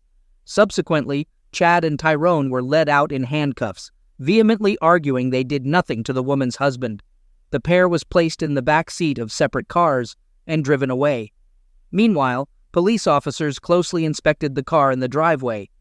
The blood on the driver's door handle was swiftly noticed, followed by the discovery of blood on the trunk lid. An officer retrieved the car keys from Tyrone's car and opened the trunk. I truly wished I could have been in the trunk when he opened it, but as it turned out, it didn't matter. The officer inspecting the trunk called another officer over, and then a third. "We have weapons and medications here," the officer called out to a plainclothes officer who had just arrived on the scene. 3 MAC-10s and about a kilo of what appears to be cocaine. Over the next 20 minutes, I observed as the police photographed the trunk contents of Tyrone's car and had the car towed away. The 2 cars carrying Chad and Tyrone left, and shortly afterward, Tammy emerged from the house in handcuffs, placed into a patrol car, and driven away. Police officers remained in the house, and I watched as they secured the front door with crime scene tape. I decided then that it was time for me to leave. I walked through the empty lot to the street behind, and then, keeping to the shadows, I walked the 10 blocks to a shopping center with a McDonald's restaurant. I realized that I looked pretty messed up, with bloody bandages on my wrists and ankles and a black and blue goose egg on my forehead. But I needed to get off the street for a while, and I had just enough change in my pocket to buy a large cup of coffee. When I walked into the restaurant, I expected everyone to stare at me. But as it turns out, I fit right in with the crowd in that particular McDonald's. There must have been 15 street people in there eating a burger or drinking coffee. No one paid any attention to me as I sat in a corner and drank my coffee. As I thought about what I had instigated, I couldn't help but smile. The image of Tammy, Chad, and Tyrone being questioned by the police almost made me laugh out loud. The police would be asking them what they did with my body, and of course they couldn't answer that question, and anything they did say would be assumed to be lies. The one problem I still had was how to reappear and not be accused of intentionally misleading the police. By the time I finished my coffee, I had an idea that I thought would work. When I took my empty coffee cup up to the counter to ask for a refill, the manager came over and told me he would refill my cup if I would then leave the restaurant. I accepted his offer with a fresh cup of coffee in hand. I started off on the 20-block walk to a park I was familiar with, ducking behind trees and shrubs whenever I saw a car coming, considering the difficulty I had walking on my injured ankle. It took me nearly an hour to walk to the park. Once there, I found a picnic table in a dark corner and sat there until 3 o'clock in the morning. At that time, I removed my bandages and threw them in the trash. Then, I moved to the far side of the park and lay down in the grass next to a jogging trail. Despite the pain in my wrists and ankles, especially my right ankle, I was able to sleep on and off until the sun began to come up. I lay as still as I could, hoping that I might even fall asleep again, as I waited for what I knew was going to happen. The park I was in was a favorite for joggers and people walking their dogs in the morning. I knew that I would soon be discovered by one of them. I was right, and within a half hour, I was in the back of an ambulance headed for the hospital. I had left my wallet on the bedside table in the guest room at home, so I had no identification when I got to the hospital. For some reason, I wasn't coherent when the doctors in the emergency room tried to find out who I was and what happened to me. I also had a hard time staying awake. I ensured that my charade didn't conclude prematurely, and it wasn't until almost noon that the police arrived. Pretending to be asleep until nearly 1 o'clock, I then prepared myself to talk. I had rehearsed what I would say and how I would respond to questions to avoid straying too far from the truth. The plainclothes officer, Detective Munson, approached and inquired if I was Mr. George Grant. Confirming my identity, I agreed to answer his questions, but expressed uncertainty about how much help I could be, emphasizing my lack of memory about the events. Detective Munson explained that I was found in a park by a man walking his dog around 6 o'clock that morning and encouraged me to share what I did remember. I recounted returning home from a trip to San Diego the previous night, arriving a day earlier than planned. Upon entering the house, I discovered my wife talking to my best friend, Chad Williams. When I questioned them, someone grabbed me from behind, making it difficult for me to breathe. As my wife, Tammy, began yelling at me, I struggled to concentrate on her words due to my breathing difficulties. I believed they must have befuddled me because the next thing I recall is waking up in our guest bedroom, tied to the bed. I noticed bleeding where they had tied my wrists and ankles, and I was starting to lose sensation in my hands and feet. Despite my attempts to free myself, I ended up causing more damage to my wrists and ankles. It was during this time that I noticed the television on, broadcasting from the master bedroom. Tammy was engaged in closeness activities with Chad and another man, a large individual I had never seen before. I thought I heard them discussing their plans for me after they finished with my wife. Although my thinking was still a bit unclear, it sounded like they were contemplating eliminating me. I believed they were assaulting Tammy, and the intention was to eliminate both of us. That's when I successfully broke free from the wire used to tie me to the bed. Subsequently, I called emergency. Detective Munson inquired about why I dropped the phone during that call. I explained that I dropped it when I realized Tammy was a willing participant. It seemed like I heard her say something like, "Go take care of that idiot." Fearing for my safety, I decided to attempt an escape from the house. However, I don't remember anything after that, even though I obviously managed to get out. Detective Munson inquired if I recalled anyone hitting me, to which I responded that I didn't think so, but much of what happened was still a little hazy. Curious about my wife's perspective, I asked Munson what Tammy was saying about the incident. He relayed that she claimed to have found out about my alleged infidelity during my business trips and wanted to teach me a lesson. According to her, I wasn't supposed to be injured, and they planned to release me once she had sought her revenge. Intrigued, I asked if she mentioned where she got the idea that I cheated. Munson explained that she said Mr. Williams told her about it, referring to me as a stupid pig. I expressed frustration that the only evidence she had of my alleged affair came from one person, the very person with whom she chose to seek revenge. I questioned Tammy's judgment, stating that I believed she was smarter than to fall for such manipulation. Munson continued, and I confirmed that I had never cheated on my wife. I asserted that she could have easily asked me about it, and I could have proven that I hadn't cheated. Detective Munson asked me a few questions to clarify some points, but he didn't challenge anything I had said. I was released from the hospital the following day. Upon returning home, there was a message on our answering machine from Tammy. She pleaded with me to come down to the police station and tell them it was all a misunderstanding. She needed me to post her bail so she could get out. I deleted the message and grabbed a beer from the refrigerator. The phone rang again, and it was Susan Crawford, Tammy's best friend. Susan, a divorcee, had been caught cheating by her husband, who promptly kicked her out. I never liked Susan and didn't appreciate her influence on Tammy. Somehow, I knew she played a role in Tammy's actions. Susan urgently insisted on talking to me, so out of curiosity, I invited her over. She arrived an hour later and informed me that she had spoken to Tammy. According to Susan, Tammy was at her parents' house and accused me of cheating on her during my business trips. I vehemently denied the accusation, emphasizing that I had never cheated on her. Susan mentioned that Tammy didn't provide many details, only stating that there was a misunderstanding, and I had called the police, resulting in her arrest. In response, I recounted the same details to Susan that I had shared with Detective Munson, as most of it was the truth. Susan pretended to be shocked, but she didn't turn against Tammy.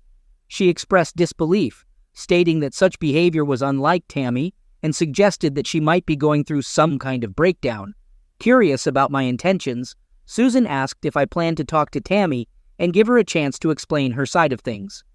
I responded that I might consider it, but I questioned why Tammy hadn't given me the same consideration. If she thought I was behaving improperly, why didn't she discuss it with me before taking such drastic actions? I inquired if Tammy had spoken to Susan about the situation, to which Susan replied in the negative, affirming that if Tammy had, she would have advised her to talk to me about it. I didn't believe that for a minute. I was pretty sure Susan didn't think highly of me, so I doubted she would have objected to Tammy's revenge plan. Susan mentioned that she didn't know what got into Tammy and advised me not to do anything until I had all the facts. I assured her that I wouldn't take any hasty actions. Susan kissed me on the mouth and asked if there was anything she could do to help me. Despite being certain of her intentions, I feigned ignorance and told Susan that she had already been a great help. I explained that I just needed some time alone. After Susan left, I promptly contacted a lawyer and scheduled an appointment for that afternoon at 2 o'clock with Brian L. Townsend III. During the meeting, I briefly outlined Tammy's actions and expressed my desire for him to initiate divorce proceedings against her without delay. I conveyed my preference for serving her with the divorce papers the very next day. Mr. Townsend, expressing concern, asked if I was sure I wanted to proceed so quickly before having all the facts. He suggested taking more time to think about it, citing his experience in handling divorces and the potential for saving marriages if couples spent more time considering their decisions. I acknowledged Mr. Townsend's suggestion, agreeing that perhaps I should give the situation more time. Expressing satisfaction, he was glad that I was willing to consider waiting. I suggested postponing the service of divorce papers on Tammy to the day after tomorrow, deviating from my initial plan to serve them the next day. Mr. Townsend appeared a bit perplexed, questioning the change in timeline and expressing concerns about moving too fast. In response, I asserted that if he wasn't willing to act promptly on my behalf, I could easily find another lawyer who would. Mr. Townsend acquiesced, agreeing to have the papers served on my wife the day after tomorrow. I provided him with Tammy's location at her parents' house and her work address for the legal proceedings. Upon leaving his office, I felt numb, except, of course, from my right ankle that was still hurting like a son of a weapon. Right after leaving Mr. Townsend III's office, I went to the bank and closed all of our joint accounts and canceled our joint credit cards. Then, I opened new accounts in my name only. I knew that eventually I would probably have to give her half of the money, but I was going to make her work for it. Over the next couple of weeks, Tammy attempted to contact me multiple times at both work and home, but I chose not to answer any of her calls. Eventually, my lawyer informed me that Tammy intended to contest the divorce unless I agreed to a meeting where she could present her side of the story. I informed Mr. Townsend III that I needed some time to consider this. After more than a month, I contacted Mr. Townsend III again to inquire if Tammy still insisted on a meeting before agreeing to the divorce. He expressed surprise at the delay and promised to check with her attorney.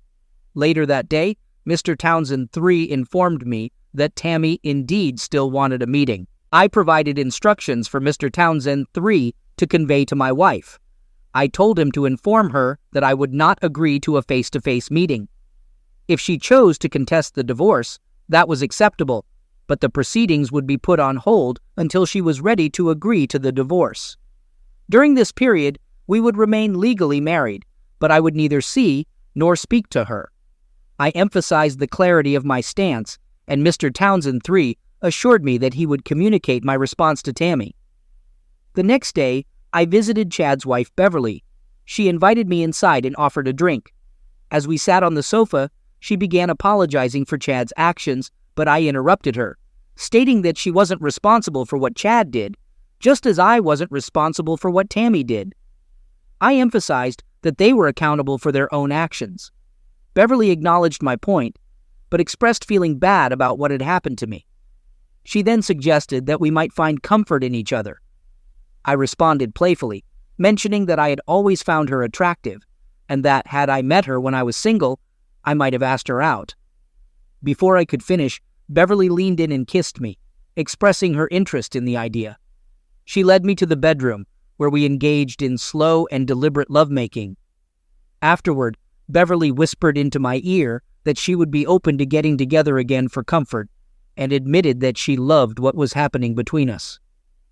In the following week, I received a call from the district attorney's office. Andrew Hartley, the assistant DA handling the cases against my wife, Chad Williams, and Tyrone Mathers, inquired about my wife's attorney's statement that I might not press charges. I clarified that it was not correct and that I hadn't discussed the matter with anyone. I really don't know what I should do. I know that my wife was involved in what happened to me, but I don't know if she had planned to have me befuddled and maltreated or to have me tied up. I think she did, but I can't prove that. I also don't know who tied me to the bed so tightly that I was losing circulation to my hands and feet. I'm not asking that any charges be dropped. I'll leave it up to you to decide what to do with these people. In the end, everyone got what they deserved. Tyrone was convicted of assault and kidnapping, along with felony medication possession, and another felony for the weapons found in the trunk of his car. Chad pleaded guilty to assault, and Tammy pleaded guilty to conspiracy to commit unlawful restraint. I think they made that one up just for her. Chad got 1 year at a minimum security prison, and Tyrone got hard time at a maximum security prison. Tammy got off the easiest. She was put on probation. In spite of the light sentence Tammy got, it was still considered to be a felony conviction. She no longer had any say in the matter of our divorce. I got rid of her, but kept the house and all of our savings. A month after our divorce, Susan approached me and suggested that I talk to Tammy.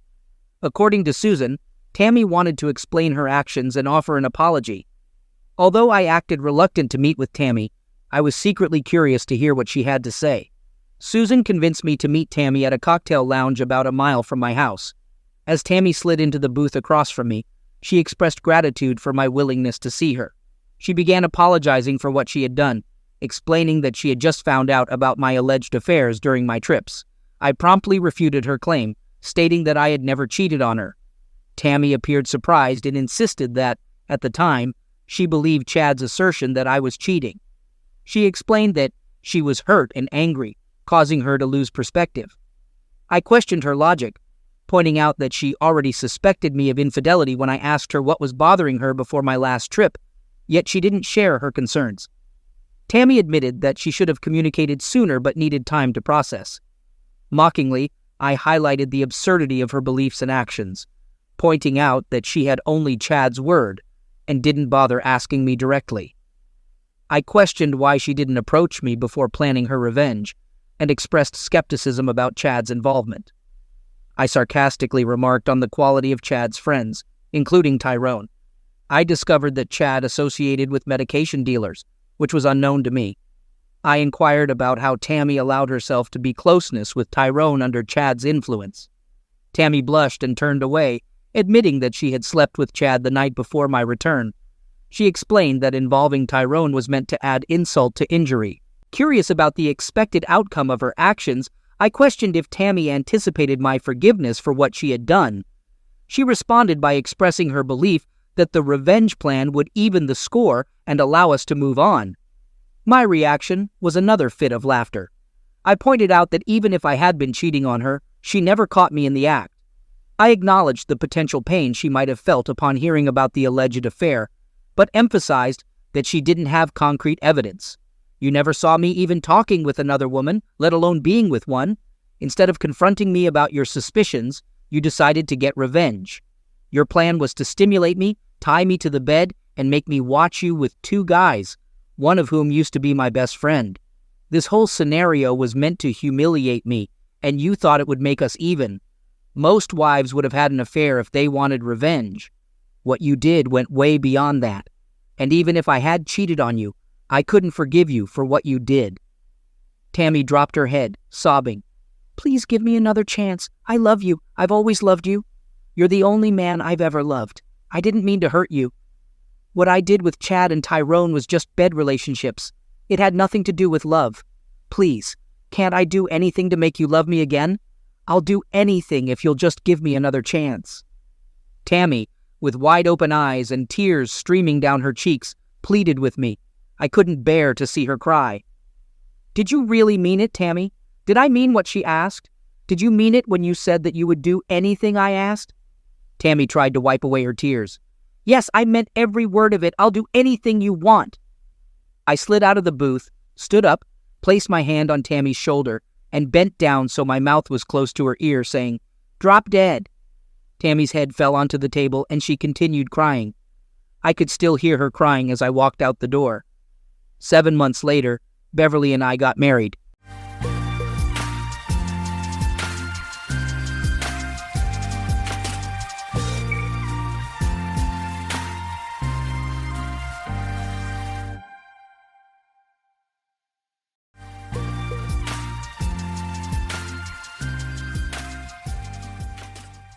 I gazed at my wife of 5 years and declared, Aaron, it's either him or me. No middle ground. She sat beside my supposed boss, Plato Giannis, grasping his well-groomed hand until I spoke. As I uttered those words, she withdrew her hand, confusion and fear etching her beautiful face. She shook her head in surprise, causing her blonde hair to gleam in the lamplight. Just for the weekend. Come Monday, everything returns to normal. Can't you enjoy some time with Elle for now? La is L.A. Logan, real name Ellen Johnson. Now seated next to me, she has been fervently trying to seduce me for the past few hours. A striking woman with luscious dark hair and one of the most enviable bodies globally, especially if you appreciate curves, which I certainly do.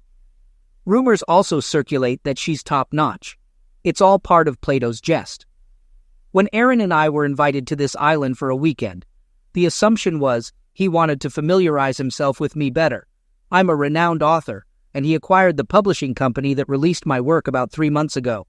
However, the entire weekend was actually orchestrated for Plato to have relations with my wife. I'm an average writer, penning detective novels and thrillers featuring my protagonist, Rick Rocker. He unravels mysteries of locked rooms and takes daring leaps off cliffs to elude lunatics. His bed life is diverse and exciting, effortlessly charming beautiful women. A martial arts expert and trained assassin, he's a jack of all trades. He's a fantasy wrapped in a thin layer of reality. And my books sell reasonably well, though the publishing house boasts several more significant and better-selling authors. I only have a captivating wife who caught Plato's attention. They crossed paths at a grand dinner and dance organized by Mr. G for his group of writers and editors. The event made an impression on Erin, especially when she danced with Mr. G to multiple musical numbers. Polished and a decade senior to 28-year-old Erin, he possessed long dark hair and a commanding presence. Observing their dance, I noted his adept movements. When the group took a break, they returned to our table, and Mr. G expressed admiration for Erin, stating that she danced beautifully. I merely nodded, and my lack of response momentarily puzzled him.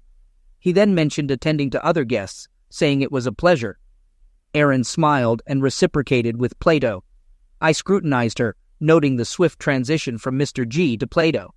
I inquired if she was impressed with my boss, to which she replied positively, accompanied by a lascivious grin. I suggested, "Let's see whose wife he manages to snag, huh?"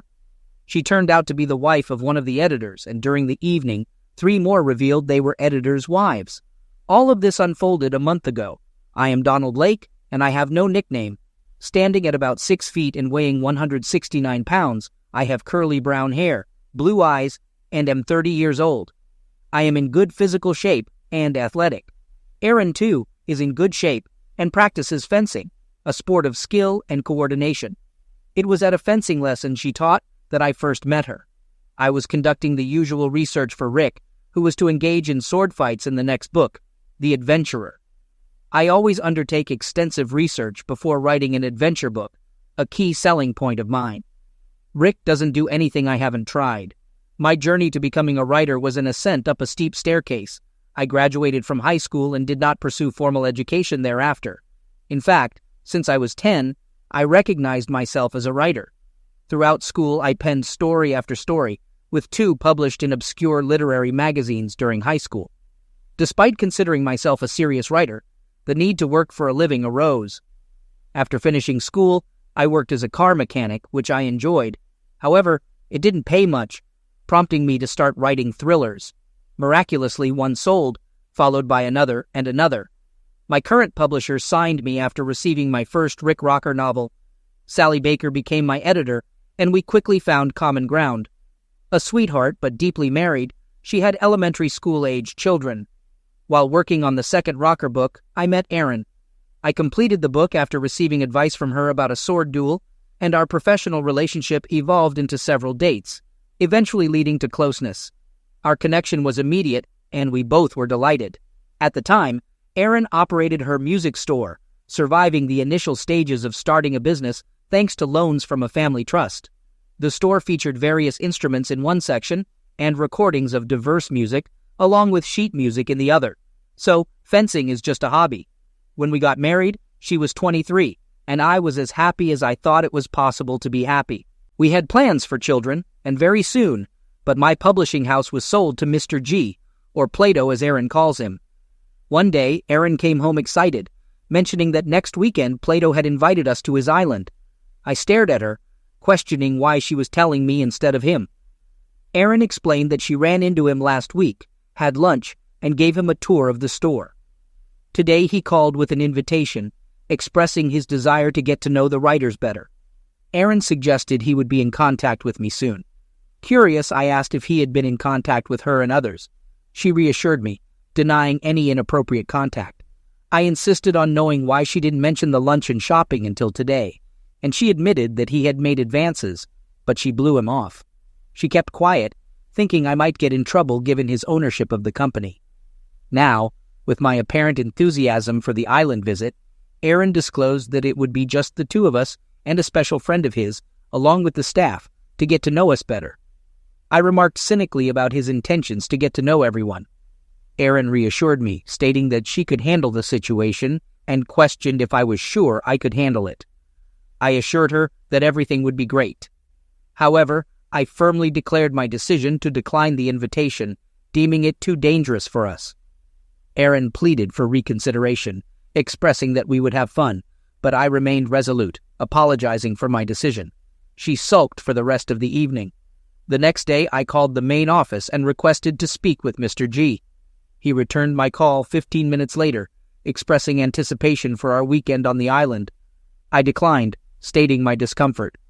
I mentioned that it seemed my wife knew about it before me, having had lunch with him, and she didn't inform me initially.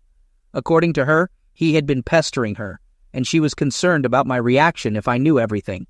He acknowledged his appreciation for Erin on various levels, citing her attractiveness and entrepreneurial qualities. He also mentioned my status as one of his most profitable writers. He claimed a desire to get to know both of us better. Despite his efforts, I maintained my stance, apologizing and asserting that it would not work. Disappointed, he expressed regret and stated that he wished I would change my mind. He mentioned keeping the weekend open at that point. We parted ways about 3 hours later. As I finished the next Rick book, my agent, Brock Levin, contacted me. I inquired about how he knew about my declining Mr. G's invitation. Brock explained that the vice president of sales had called him, insisting that I should attend. He conveyed the potential consequences of under-advertising the new book, which would be detrimental to both of us financially. I questioned if there was a direct threat, and Brock clarified that while not explicit, the threat was implied, emphasizing that Mr. G played a tough game. I assured Brock that I would be in touch. After ending the call, I emailed Sally the conclusion of the new book, along with some instructions. Later, she called, and we discussed the situation. In the meantime, I delved into researching Plato-Giannis and his island. The island was named Hedonism, meaning pleasure in Greek, essentially Pleasure Island. As I delved deeper, I uncovered numerous stories of coital misconduct on the island, including 2 divorce cases where the island was cited as a factor. However, these stories were published in gossip sources.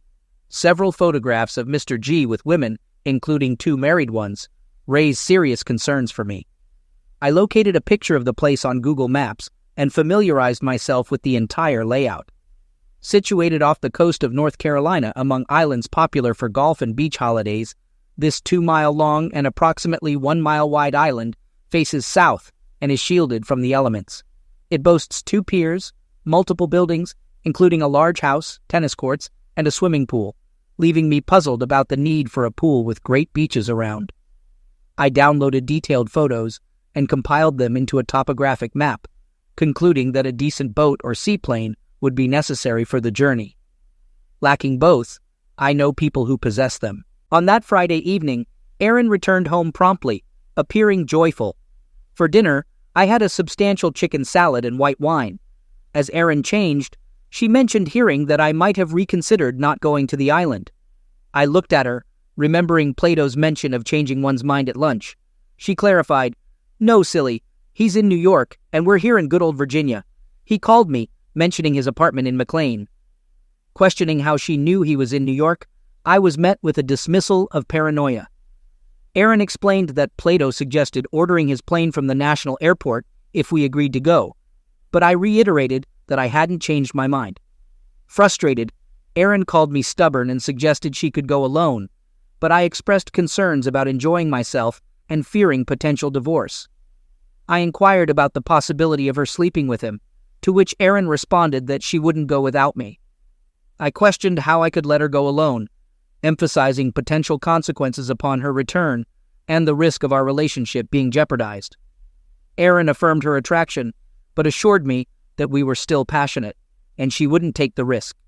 Believing her, I asked if she believed it, to which she replied not to believe her at all, acknowledging that my trust was almost empty.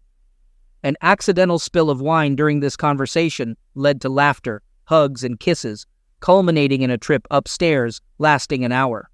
The unpleasant topic faded as we lay in bed. Erin asserted she wouldn't risk our relationship for a billionaire, seemingly assuming that we would go to the island. Anne commented that it was decided, tensing but not elaborating further. I inquired about her eagerness for the trip, urging her to provide the truth. After a moment of silence, she explained that it seemed exciting to communicate with such an important and influential person. She quickly clarified that she didn't mean be with, but rather communication. Reflecting on the situation, I noted that he was born into wealth and significantly increased his fortune, having a substantial head start. Similar to me, he pursued relationships with women. Despite my concerns, Anne affirmed her belief that everything would be good and fun. Considering that we were on the verge of trying for children, I recognized that this could be a potential time for Erin to stray. Doubting her honesty, I reluctantly agreed to the trip, warning Erin that if she ended up with this guy, it would be irreversible. She acknowledged the warning, expressing her gladness about the decision. Deciding that this warning was my last, I saw it as a test of her worthiness as a wife. Temptation would reveal the truth, and time would be the judge. The following day, I accepted the invitation and made contingency plans with my friend. I also checked the island's cellular communication availability. It was there. Still, as a precaution, I brought my satellite phone. The small plane from the national airport landed at a small airport, greeted by a man named Simon. He took us to the pier, where we boarded a boat with a comfortable cabin and a powerful engine, driven by another man, Charlie. After about 40 minutes, we docked at the island. Erin and I spent time exploring the ocean and other islands. Simon briefed us on our location and island activities. He was a friendly, muscular guy with a wonderful smile and laugh, larger than me. Approaching the north side pier, with Erin leading the way, Simon commented that I didn't seem very happy with the trip and suggested calling me Don. I acknowledged having doubts, considering Simon's 6 years of working for Mr. G, expecting him to understand my reservations.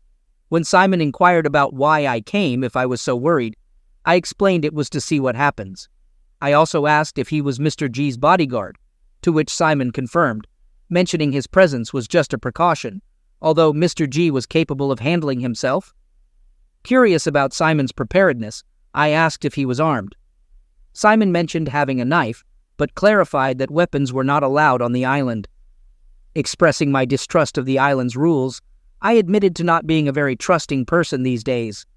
Simon assured me that no firearms were needed, emphasizing that I wouldn't require one no matter what happened. The boat pressed tightly against the pier, and Simon, along with a young man on the pier, secured it. Erin received Simon's hand, and I disembarked from the boat, noticing Simon's slight worry. Following Simon's direction, I accompanied Erin toward the substantial house. Upon our arrival, Mr. G greeted us, dressed casually in swimming trunks and a sleeveless shirt. Ella, considered the most beautiful woman in the world, accompanied him. I observed her, discovering who else would join us. It became apparent that she was Helen Johnson from Jonestown, the semi-official mistress on the island and in several houses owned by Mr. G. Though she was once seen in the company of other noble men, it occurred less frequently now. Mr. G seemed to have secured an exclusive agreement, at least in some way. Mr. G extended his hand to shake. Ella hugged Erin, and then Mr. G embraced both Erin and Ella. She smelled delightful during the hug, and her lips touched my ear. We were escorted to a large room and offered drinks. Despite the 1 o'clock afternoon timing and a light plain snack, a small buffet awaited us. Opting for sparkling water, I abstained from drinking, while Erin chose wine. They both sampled a small selection from the buffet. During this, Mr. G inquired about the new book I had sent to Sally the previous week, assuring him it was on schedule. Mr. G complimented my punctuality with a smile. Ella, having read all my books, expressed anticipation for the thriller involving rock climbing, flying, small planes, and a love interest. She exclaimed, "Cannot wait. Maybe I can watch it sooner." Mr. G supported this idea, turned to Erin, and inquired about the music business. After Erin's positive response, I humorously mentioned Marjorie's new book, predicting it would sell well. Marjorie, known as Marjorie Wright, wrote serious fiction, but still sold a lot of books. Mr. G revealed Marjorie's rising sales and reminded me of my obligation for another book, to which I affirmed my ongoing work on a Christmas-themed mystery. Elle suggested moving on and proposed going for a swim. Mr. G promptly stood up, encouraging us to join him, and ran out the door. Elle mentioned that if we had swimsuits, she would show us to our room to change. The three of us stood up, and Ella led us into a large double bedroom, closing the door behind us. In the room we changed into swimsuits. I opted for regular trunks, while Erin chose a skimpy pink bikini. I expressed my opinion that the situation was excessive and questioned who Erin was trying to impress. She responded that she just wanted to look good, mentioning Elle's beauty. I countered, telling her she was no less beautiful. Although she disliked my tone, Erin refrained from responding. Upon descending, Ella wore an electric blue bikini, similar in size to Erin's. I found both of them entirely enamoring. Exiting, We walked to the Southside beach on a wooden path. Mr. G was already in the water, swimming behind the breakwaters. Erin conveyed her reluctance to swim that far, a sentiment shared by Ella, who shuddered. Despite this, I dove into the surf, swam to where Mr. G was using his crawl, and joined him.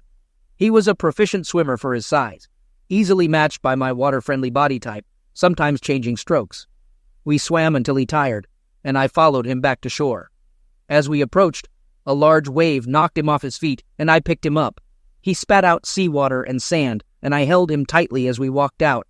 His legs seemed like wet noodles, likely from overextending himself in our swimming competition. Quickly regaining composure, he pulled away, stating that he was fine and the wave had taken him by surprise. Approaching the sunbathing women, I inquired who wanted to swim. Ella immediately stood up, her top slipping slightly as she raised her hand. Both of us ran to the surf. Erin declined, so I pursued Ella.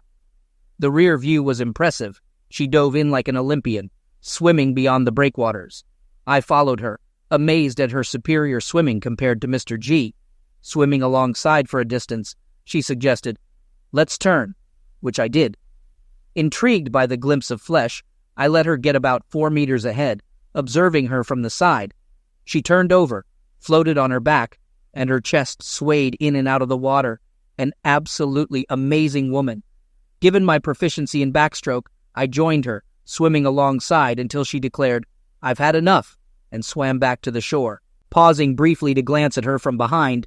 Upon surfacing from the waves, Erin and Mr. G were nowhere in sight, but my attention shifted to my snug swimming trunks. She joked about me being Superman, and I chuckled, suggesting there was only one way to find out. Taking a step toward me, she halted, stating that we couldn't do this here, no matter how much she wanted it. With that, she turned and ran. On land, she couldn't match her speed in the water, allowing me to easily catch up, and we proceeded to the veranda. Ours were missing, leaving me to ponder if this had already transpired. Elle inquired about my profession, asking if I really wrote. Confirming, I explained how I aimed for believability in Rick's actions. Elle stared, momentarily diminishing my hardness, but as expected, it returned. She possessed a commanding presence. I firmly told Elle to back off, emphasizing my marital status and expressing a desire to keep it that way. I asked her as a favor not to pursue anything further. Elle laughed, labeling me a tongue-tied writer. I muttered, "Oh my God," and suggested checking on Erin and Mr. G. I asked if it mattered to her, and she expressed interest, to which I replied, "Oh yeah, please." I then conveyed to Elle that I wanted her to understand I wouldn't be sleeping with her over the weekend. I explained that whatever Erin decided to do, if they reached that point, I would leave. I acknowledged that I would likely long regret what I had just said, all while smiling. As Elle warned me that it wasn't easy to shake her off her tail, she entered the house. I waited a few minutes before following her. When I went upstairs to change clothes, I found no one. However, upon entering our room, I heard the shower running, which abruptly stopped as soon as it registered. No votes. Erin opened the door, wrapped in a towel. She gasped upon seeing me and asked if Elle had already got to me. I assured her that Elle hadn't and explained that I wasn't going with her. I expressed hope that Erin wouldn't go with Mr. G either, reminding her that we had discussed the situation earlier. I inquired about what they had been doing while Elle and I were swimming. Erin informed me that Mr. G showed her around, pointing out the swimming pool, tennis court, and gym downstairs. She emphasized that there was no relationship activity involved. I acknowledged my belief that Mr. G wouldn't engage in such risky behavior, considering they didn't know how long Elle and I would be gone, and I suspected they had been watching us during our swim. Erin concurred, describing Mr. G as a gentleman. However, she expressed concern that sooner or later, he would come for me. I admitted to the likelihood and added that Elle would come for her as well. Erin grinned, saying it wasn't very comforting, but assured that she wouldn't give in, emphasizing that I shouldn't either. We discussed our plans for the evening, with Erin declaring that we had time for love after drinks and snacks at 5. She dropped the towel, and I admitted I was still on edge because of Elle. We engaged privately with genuine zeal, only realizing afterward that the windows were open. Erin remarked that it didn't matter, stating that they were married. Glancing out the window, Elle sat on a sun lounger about 6 meters away. She looked up, smiled, waved her hand, and then reached for her shorts. I distanced myself from the window. Erin noticed my renewed arousal and fixed her gaze on me. Glancing out the window, she remained entranced for a while. A groan emanated from outside. Erin turned to me, exclaiming, "Oh my God, Donnie, forget about yourself. She can have me. I can give up on you. I will not give up." Erin teased that I had to beg Elle to give up, claiming it was the only chance I had. I mentioned that I had already tried begging, but it didn't seem to work. I speculated that Plato had given Ella a task so he could have me. Finding the situation strange, but admitting it kept my interest. I promised Erin that I wouldn't give in to Elle's advances, expressing gratitude for her help. Erin observed that I was still erect and suggested that we could engage privately every 2 hours to alleviate the situation. We descended to the main room in casual attire, Docker shorts and a collared shirt for me, and Erin in a dress with her hair down and high-heeled sandals. Mr. G was already there, sipping beer. He inquired about our swim with Ella, and I responded positively, praising Ella's swimming talents. Mr. G suggested I call him Plato, appreciating the famous name. He mentioned his father's fondness for reading about Plato. Ella joined us, also wearing a dress and heels. The dress seemed modest, but looked anything but on her. I sensed Erin feeling a bit insecure, understanding it was part of the game. Elle attempting to outshine Erin, who, in turn, would try to assert herself by winning Plato's attention. I moved closer to Erin, putting my arm around her shoulders. Plato informed us about the available beverages and snacks, expressing a preference for pretzels. As he spoke, he ate one. The 4 of us chatted for a while, and then Ella took me to show me around the house, which I found impressive. I asked if Plato used the gym, and Elle confirmed, mentioning his preference for weightlifting. She pointed to the bench with a barbell and described it as heavy. I demonstrated a few swings with the barbell, with Ella watching intently from above. Ella mentioned that Plato only did 3 reps before resting, and as she spoke, she began breathing heavily. I decided to lift the barbell and did 8 more reps. Plato then commented on Ella's strengths, suggesting that her role for the weekend should be to seduce me so Plato could take care of Erin. Ella acknowledged that similar tasks had occurred before, expressing her willingness to finish the job, even if it wasn't usually very pleasant. She playfully asked if I would stop if she started begging. I was genuinely serious in my response, but she perceived it as a joke, stating that she wouldn't stop, but would enjoy seeing me beg. Elle then ascended the stairs, and I waited for my hardness to subside before standing up. The 3 of them huddled together in the living room and conversed. When I entered, they fell silent, and Plato suggested I have something to drink, maybe beer. I glanced at the bar, walked over, extracted a bottle of Corona, and popped it open. The others had wine, and we chatted for a bit. I then asked if they had finished discussing their plot, or if I should leave, prompting an awkward silence. Ella Lentley observed the others, mainly Erin, who looked at Plato. Plato then stated that there were no secrets. At that moment, Simon came in and declared that dinner was served, leading us into the dining room, where dishes were arranged on the buffet table. It was a familial serving style. We sat at one end of a large table. They poured water, but I opted for my beer and refrained from water. Breaking the conversation, Plato addressed the tense situation I had created, and we engaged in friendly discussions about politics and baseball. Plato was a Yankees fan.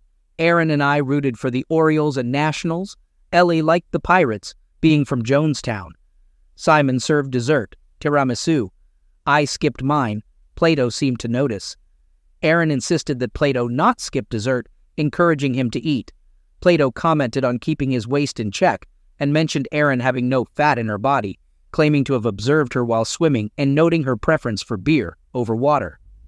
In response to Erin expressing a lack of trust, Plato dismissed the idea of being medicated with something forbidden, considering it crazy.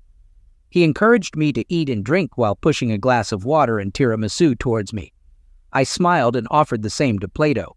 However, he sat with a stony face and instructed Simon to clear the table.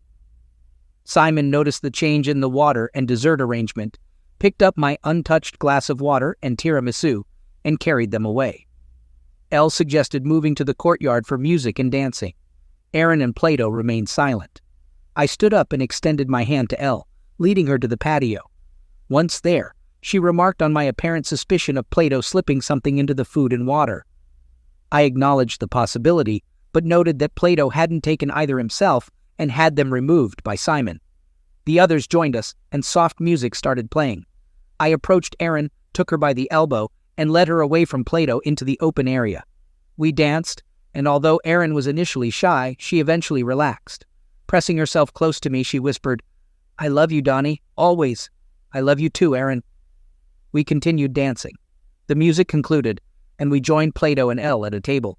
Soon, the music resumed, and Elle rose, offering her hand to me.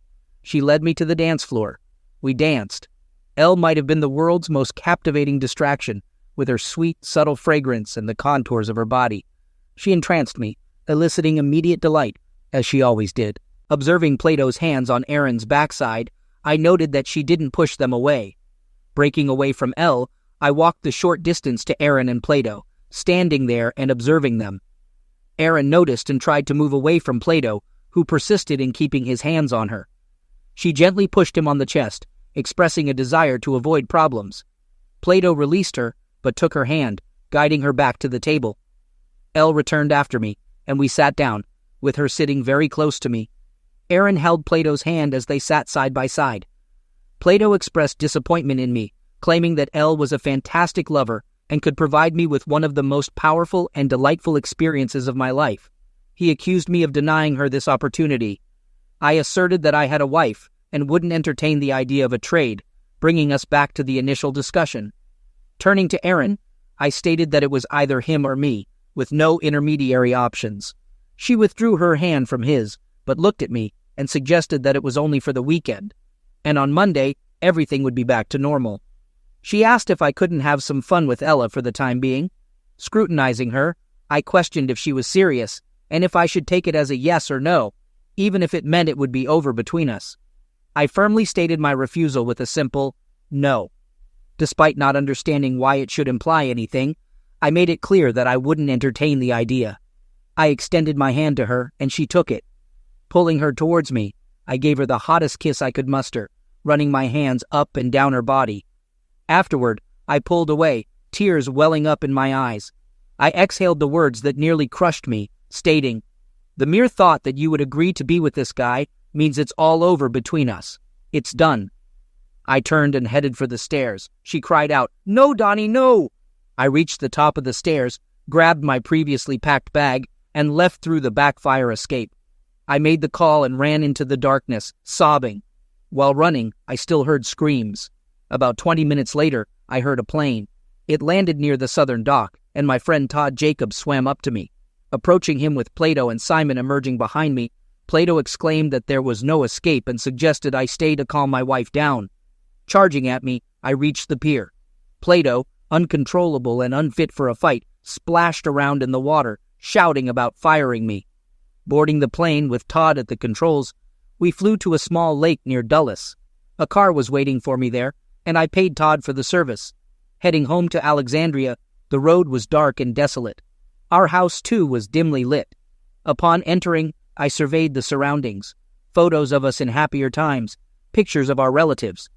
Shocked, I sat in a chair, gazing into space, and that's how I drifted off to sleep. At 8 in the morning, a car's sound outside woke me up. I peered out and saw Erin stepping out of a rental car. She carried her bag to the door, unlocked it, and went inside. I stood and observed her, and she stood motionless, gazing at me. She looked awful, probably no better than me. She expressed in her entire life she had never messed up like that and vowed never to do it again, not wanting to lose me. I shrugged in response. I confronted Erin, asking her what she thought would happen when she decided to let Plato use her.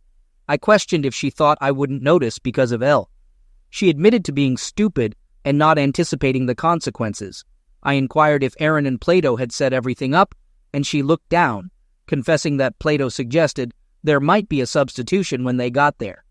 She foresaw it in advance, thinking she would say no, but I surprised her by agreeing, with the condition that I go with Elle. She mentioned how much I seemed to desire Elle, and that the whole experience was intended as a sideshow to rekindle our marriage. I smiled in response. I questioned Erin about why she thought Plato would be better than me. She explained that he excited her, being older and stronger, and suggested that he knew what to do to win her over. She clarified that she never thought he would be better than me, just different. Concerned about the future, I asked how I could be sure this wouldn't happen again, considering there are many guys like Plato in the world, and he's still around. Erin insisted that she didn't mean to cheat and believed everything was right in front of me. She thought I would agree now, since I had turned down Elle. Expressing my disappointment, I remarked that she wasn't the woman I met and married, emphasizing that the woman I knew wouldn't succumb to the advances of another guy. Erin pleaded to see what happens next and suggested we continue enjoying great lovemaking while acknowledging that we both missed it. She stood up and removed all her clothes, prompting me to think about turning away but ultimately not doing so. She led me upstairs. The only constant in our relationship, always present and likely to remain, is our complete coital compatibility. I let her go home, and 10 years later, I picked up our kids from the school bus, Jessica, who is 8, and Robert, who is 6. Helen, who is 3, and doesn't attend school yet. As a stay-at-home writer, I had help and the opportunity to write. It took over a year before I trusted Erin enough to let her stop taking the pills, and when she did, our lovemaking life flourished. The idea of her getting pregnant excited us greatly. I closed my contract with the previous publisher, and Sally and I moved on to something else. The first book I wrote was about adventures on an island, closely mirroring reality. It sold a considerable number of copies, securing a movie deal that included my 3 previous books. Plato couldn't complain about half-truths in the new book, where he was cast as Socrates and met a fitting fate. Erin now owns 2 stores that generate some income, while I earn substantially. Before fully accepting her back, Erin signed a postnuptial agreement, ensuring fidelity from both of us. With the school year underway, as I drove the 2 older kids home, a small red sports car arrived at our entrance. A remarkable pair of legs emerged, followed by the most beautiful woman in the world, Helen. The children excitedly ran up to her shouting, "Aunt Helen!" She hugged them and fussed around, while young Helen welcomed her at the door. I poured her favorite drink, seltzer, and informed her that Erin would arrive soon. I mentioned preparing a high-calorie salad, concluding with, "But that's a completely different story." I'm Donald, aged 56, sharing my life for the first time. I'm married to Lauren, aged 45, and we have a 13-year-old daughter. This recount is from a few months ago. My wife, our daughter, and I were in Istanbul with a large group of 3 families, totaling around 16 people. As our trip concluded, we gathered at Istanbul Airport for our collective return to Chicago. With an 11-hour flight ahead, we conducted a group accounting session. Unexpectedly, our flight faced a 6-hour delay. Utilizing the time, we all headed to the lounge, finding it surprisingly empty. We were the sole occupants, engaging in lively conversations, sharing smiles, and reliving tales of Turkey and its delectable cuisine. Taking a brief smoke break, I returned after 15 minutes, walking towards my wife. Spotting a slender figure near her, my heart raced, not due to nicotine, but an intense surge of emotions.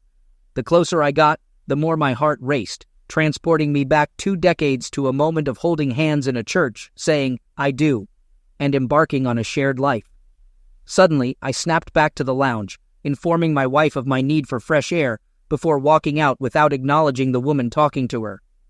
Outside, memories flooded back, bringing me to moments with Maria in Columbus, Georgia, by the Chattahoochee River. Closing my eyes, I revisited our love story from college to marriage. Maria, my life, has been the object of my affection since our college days. We married, moved in together, and embarked on a promising married life. My journalism career and her role as a financial expert led to frequent travels, yet we maintained our connection.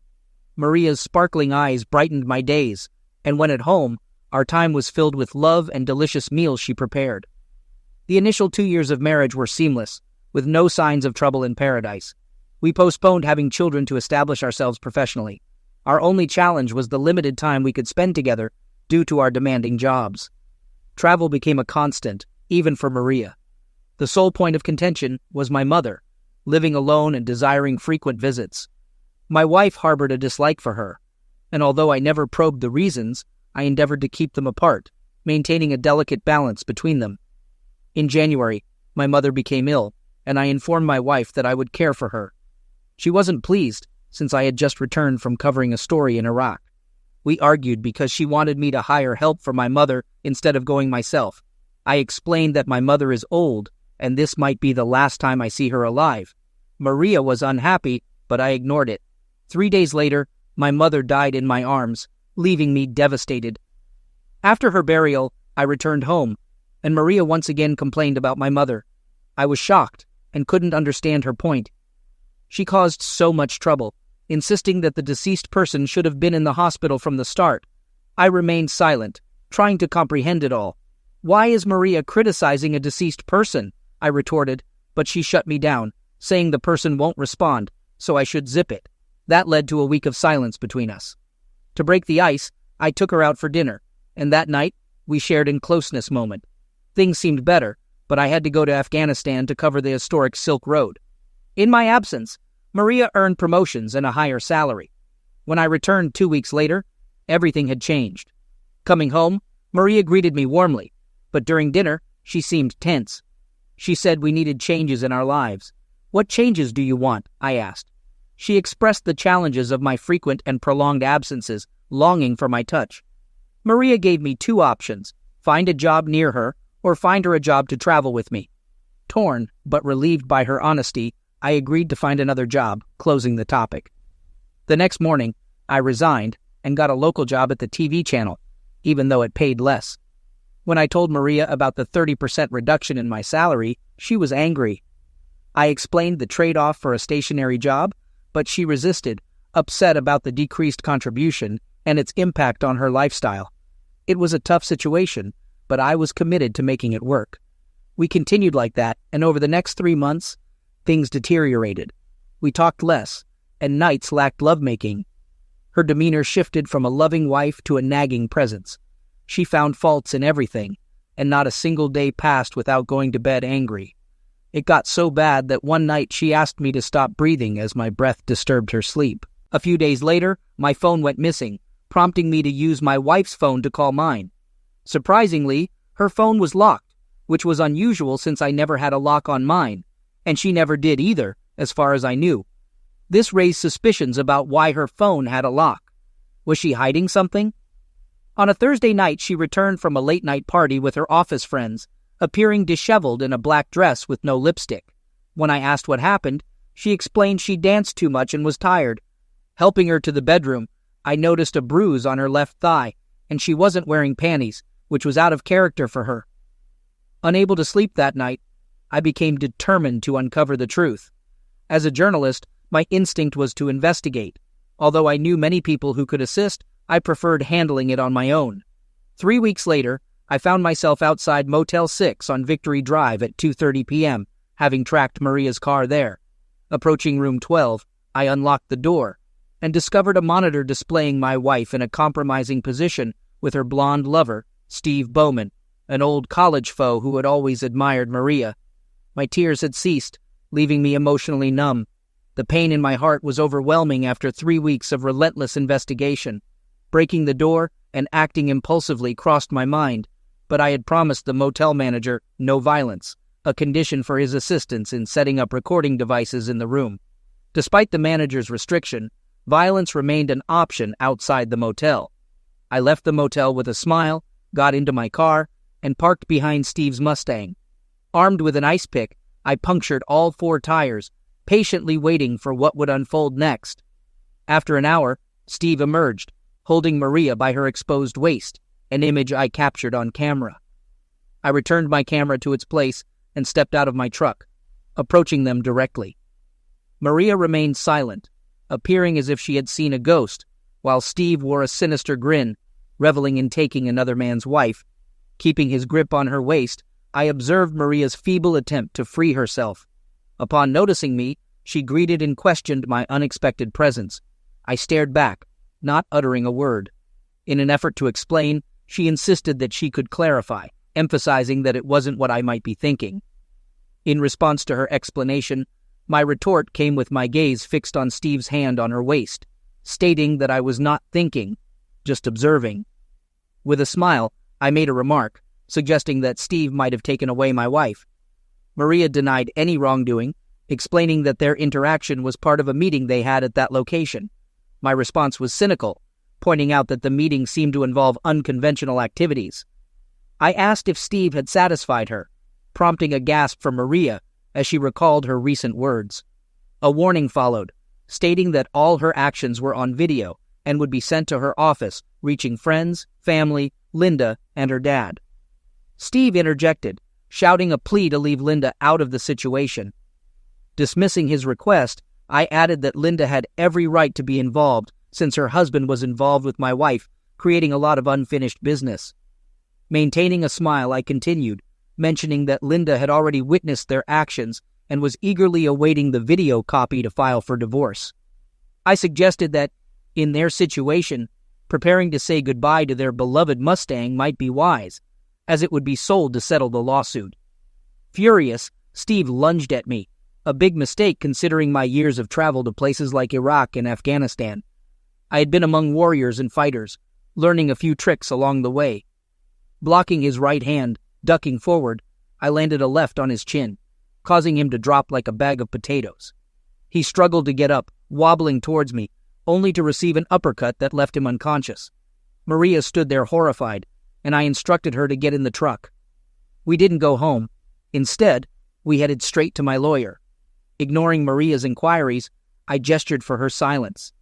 In the lawyer's office, we were directed to the large conference room and took seats on opposite sides of the table. The atmosphere was tense until Ron Freeman, my lawyer, entered and handed an envelope to Maria. He explained the terms, stating that the divorce had been filed based on irreconcilable differences. There was no shared property, and the legal transfer of his mother's house hadn't occurred, so she couldn't claim it.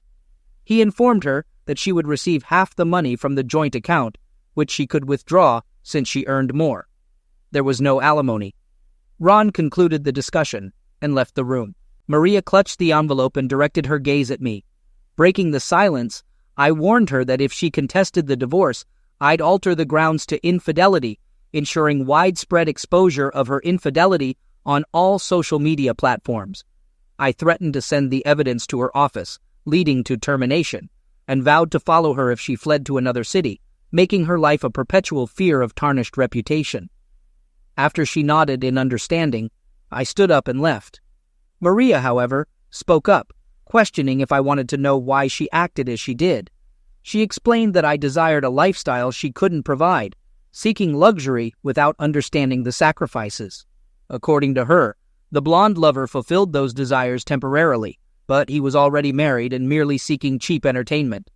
Maria questioned how long such happiness would last, anticipating a cycle of seeking new lovers. She concluded by pointing out my present situation with only an envelope in hand. Her parting words wished me a nice day. Months later, I encountered her in court during the divorce proceedings. We never exchanged words, only receiving the court's orders granting the divorce. Steve, her lover, never filed a complaint against me, as cameras in the parking lot would have shown him as the aggressor. I sent Linda the videos and evidence of Steve's infidelity, leading to their divorce, and rumors of Steve facing consequences from Linda's brothers. Linda's father, connected and vengeful, wanted to punish Maria, but Linda intervened. I changed jobs and eventually returned to my old position in a different city. Life moved forward, and at Istanbul Airport, I found myself a chief journalist with ample wealth, a faithful wife, and a wonderful daughter. Back in the airport lounge, my wife continued conversing with Maria for hours. Staying away, I observed their interaction, concerned about Maria's intentions. Later, I confirmed our departure time with airport officials. Boarding the flight after a challenging wait, I sat beside my wife, who displayed a different smile. Curious, I inquired about her discussion with Maria. She revealed she was expressing gratitude to Maria for her mistakes, which led her to find me. Surprised, I asked if Maria had disclosed this information.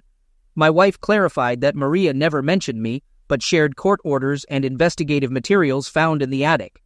When I asked about their conversation, my wife downplayed it, stating she listened to Maria's regrets about missing her ex-husband and her desire for a life like mine. I smiled, closed my eyes, and settled back into my chair.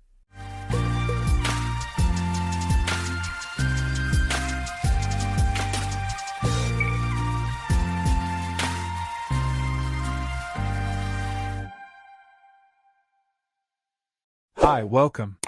Enjoy the content, subscribe, and turn on notifications. Mike and Lisa had been eagerly awaiting this trip, a much-needed break from the hustle and bustle of daily life. The idea of spending a weekend in the mountains, surrounded only by the sounds of nature, felt like a dream. They had carefully planned every detail, from choosing a rustic cabin with large windows offering spectacular views of the hills, to a menu featuring fine wines and dishes prepared by Lisa, who loved to cook. Tom and Emma were more than friends, they were like family. The two couples had built years of memories together, from spontaneous trips to home dinners with long conversations about life.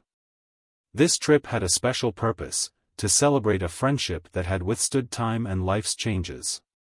When they arrived at the cabin, carrying suitcases full of cozy blankets and board games, they laughed like children upon realizing the place was even more beautiful than in the photos. The fresh mountain breeze was an invitation to relax and forget the outside world. On the first night, the energy was pure celebration. After a delicious meal, they gathered in the living room around a fireplace, where the wood crackled, spreading comforting warmth. Stories of past adventures were told between sips of wine, as laughter filled the room. It was the kind of moment that made Mike believe nothing could shake their connection. The next morning, the group explored the area around the cabin, walking along trails that wound through the trees and ended with a stunning view of a crystal-clear lake. Emma was the most excited, always suggesting funny poses for the photos they took together. Tom, more reserved, limited himself to smiling and keeping pace, while Lisa and Mike lagged behind, enjoying the tranquility of the place. Everything seemed perfect. The light and carefree atmosphere made Mike feel that this would be one of the best weekends of their lives. When the second night came, the environment was even more relaxed. The fireplace was lit again, and the couple sat around it with their wine glasses. The conversation started with trivial matters but soon became more personal, reflecting the comfort and trust among them. Emma, always the most outgoing of the group, told a funny story about a trip she took with Tom years ago, eliciting hearty laughs from everyone. Lisa, who loved Emma's sense of humor, also opened up, sharing hilarious moments she and Mike had experienced together. It was the kind of night that seemed impossible to spoil. The perfect combination of laughter, stories, and the soothing sound of the wind outside created an ideal setting. Mike, sitting on the sofa with Lisa by his side, looked around and felt grateful for that moment. To him, the trip was fulfilling exactly what it promised, strengthening the bonds with their friends and providing a welcome break from routine. Little did he know that soon, a single sentence would completely change the dynamics of that night and shake the foundations of what he believed to be a solid relationship and an unshakable friendship. Emma leaned forward slightly, resting her elbow on the arm of the sofa, and with a mischievous smile lighting up her face, she uttered the sentence that, in an instant, completely changed the room's atmosphere: "What if we swap partners for a night?" The room, which moments before was filled with laughter and warmth, seemed to freeze in time. Mike felt a chill run down his spine, as if the air had suddenly become heavy. He laughed, trying to disguise the awkwardness. "Oh, sure, Emma, very funny," he replied in a tone that sought to normalize the situation. However, Mike's forced laughter met only the awkward silence of Tom, who avoided looking at anyone. Emma's smile, on the other hand, remained, as if she expected the idea to be taken seriously. And then the unexpected happened. Lisa, next to Mike, let out a light laugh and said with an enthusiasm he didn't recognize, "Wow, what a fun idea. Let's do it." Mike's heart sank. Those words, spoken by his wife with a surreal naturalness, hit him like an avalanche. He looked at her, hoping to find a playful expression, a look that would confirm it was just a harmless tease. But what he saw completely disarmed him. Lisa's eyes were shining with curiosity, as if the suggestion had ignited something inside her. Tom, who had been quiet until then, finally shifted on the sofa. He seemed uncomfortable, moving as if he wanted to disappear into the cushion. "I don't know if that's a good idea, Emma," he mumbled, his low voice almost lost in the crackling of the fireplace. But Emma didn't back down. She swirled her wine glass in her hand and insisted, with a playful tone that disguised the seriousness of her words, "Oh, it's just one night, no strings attached. Don't you think it would be interesting to try something new?" Mike averted his gaze, trying to find something, anything, to anchor his thoughts. The glow of the flames in the fireplace seemed to become more intense, or perhaps it was his mind trying to process the absurdity of the situation. He knew he needed to react but felt as if he were trapped in a slow-motion nightmare. Each passing second seemed to amplify the discomfort hanging in the room.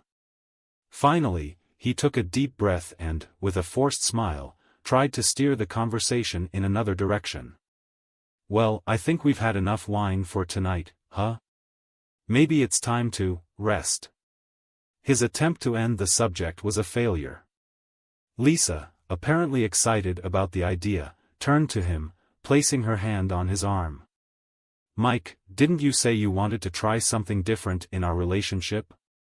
Maybe it would be fun, something out of the routine." Those words hit him like a punch to the stomach. Since when was Lisa dissatisfied with their routine?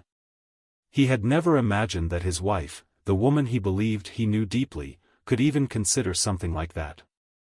The room seemed smaller now, and every face there seemed to carry secrets he didn't know.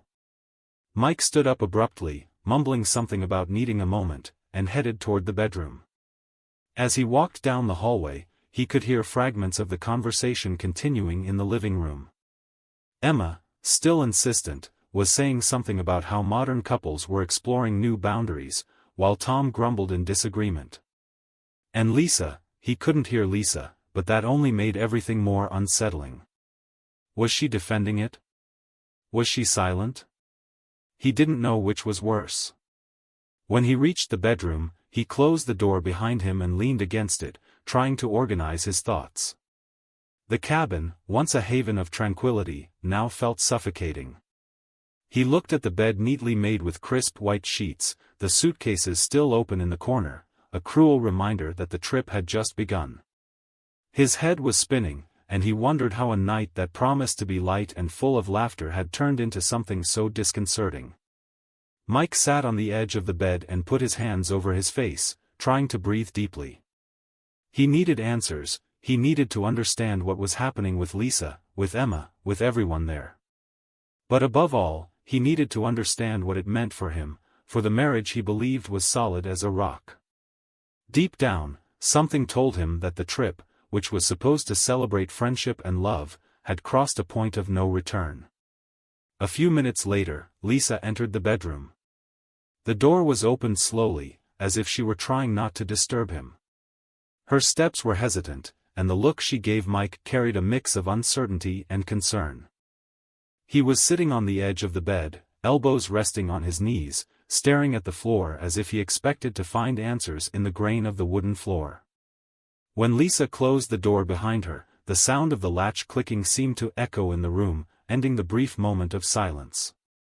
"Mike," she began, her voice soft and cautious, but he didn't raise his eyes. There was an almost palpable tension between them, as if each word carried the weight of something that couldn't be taken back. "Please, don't misunderstand me. I just meant that maybe this could be something new, an experience. Something that would connect us in a different way." He finally lifted his eyes, and what she saw in them made her hesitate. There was no anger. There were no shouts or accusations. What Lisa saw was something much worse, deep, silent hurt. "Connect us," he repeated, his voice low but firm. "You think we need that to connect? Since when do you feel something is missing between us, Lisa? Because honestly, this is the first time I'm hearing you say anything like this." Lisa was silent for a moment, pressing her hands against her chest as if trying to find the right words. "It's not that something is missing," she said finally. I just meant that maybe stepping out of our routine could be interesting." When Emma mentioned it, I thought, well, I don't know. I got carried away by the moment. I didn't mean to hurt you. He stood up abruptly, moving away from her. He began pacing the room, hands clasped behind his head, a gesture Lisa recognized as a sign he was trying to control his frustration. "You didn't mean to hurt me." "Lisa, how can you say that? You saw how I reacted in that room. You saw what that did to me. How could you even consider something like that for a second?" She didn't know how to respond. As much as she tried to justify it, she knew she had crossed an important boundary. "It was just a silly idea, Mike. I didn't even think it through. I was having fun, we had a bit to drink. It wasn't supposed to be something serious." He stopped walking and turned to face her. "Lisa, you don't get it. It's not just about what you said. It's about what it means. I thought I knew you, that I knew where our boundaries were. Now I'm wondering if everything I thought was solid between us is slipping through my fingers." The silence that followed was as heavy as Mike's words. Lisa tried to approach him, but he took a step back, as if he needed space. She felt small, powerless, as if she were watching the love between them, something she always considered indestructible, begin to crumble. "I don't want to talk about this right now," he said, lowering his voice. "I need some time to think. To understand how we got here." Without waiting for a response, Mike left the room, closing the door behind him with a firmness that made it clear he didn't want to be followed. Lisa was left alone in the room, feeling the weight of the choices she had made that night. She sat on the bed and ran her hands through her hair, staring into space. For the first time, she wondered if she had underestimated the impact of her words. That trip, which was supposed to be a celebration, now seemed to have turned into a survival test for their relationship. And as much as Lisa wished she could turn back time, she knew it was too late to undo what had been said. The next morning, silence dominated the cabin like a heavy cloud that refused to dissipate. The aroma of fresh coffee filled the kitchen, but instead of being welcoming, it seemed a timid attempt to bring normalcy to an obviously tense environment. Mike was sitting at the table, a cup in his hands, looking out the window where the morning mist stretched between the trees. His eyes were fixed on the landscape, but his mind was far away, lost in the turmoil of thoughts that had kept him awake most of the night. Lisa entered the kitchen shortly after, her steps light as if she feared breaking the fragile balance of the moment. "Good morning," she said softly, but the greeting hung in the air without a response. Mike only slightly tilted his head, without taking his eyes off the window. Lisa pulled out a chair and sat across from him but didn't have the courage to say anything more. The distance between them was greater than the table that separated them. Soon, Tom appeared, followed by Emma who, unlike the others, seemed to have slept well and acted as if nothing had happened. "Wow, that smells good," Emma said, grabbing a cup and pouring herself some coffee. She was cheerful, but her energy seemed out of place, almost inappropriate for the heavy mood in the room. Tom, on the other hand, was visibly uncomfortable. He avoided eye contact with Mike and Lisa, staying close to Emma as if hoping she wouldn't cross any more lines. After a few minutes of superficial conversation, which felt more forced than natural, Mike finally broke the silence surrounding him. He placed his cup on the table with a controlled but firm movement and looked directly at Tom. "Can we talk?" he asked, his voice calm but laden with seriousness. Tom nodded, putting his cup down on the counter without finishing his coffee. The two stepped out onto the porch, where the fresh mountain air offered a welcome respite from the suffocating tension inside the cabin. For a few moments, they remained silent, watching the trees sway in the wind, until Mike finally began, "Tom, what happened last night was unacceptable." He took a deep breath before continuing. "I'm not just talking about what Emma suggested.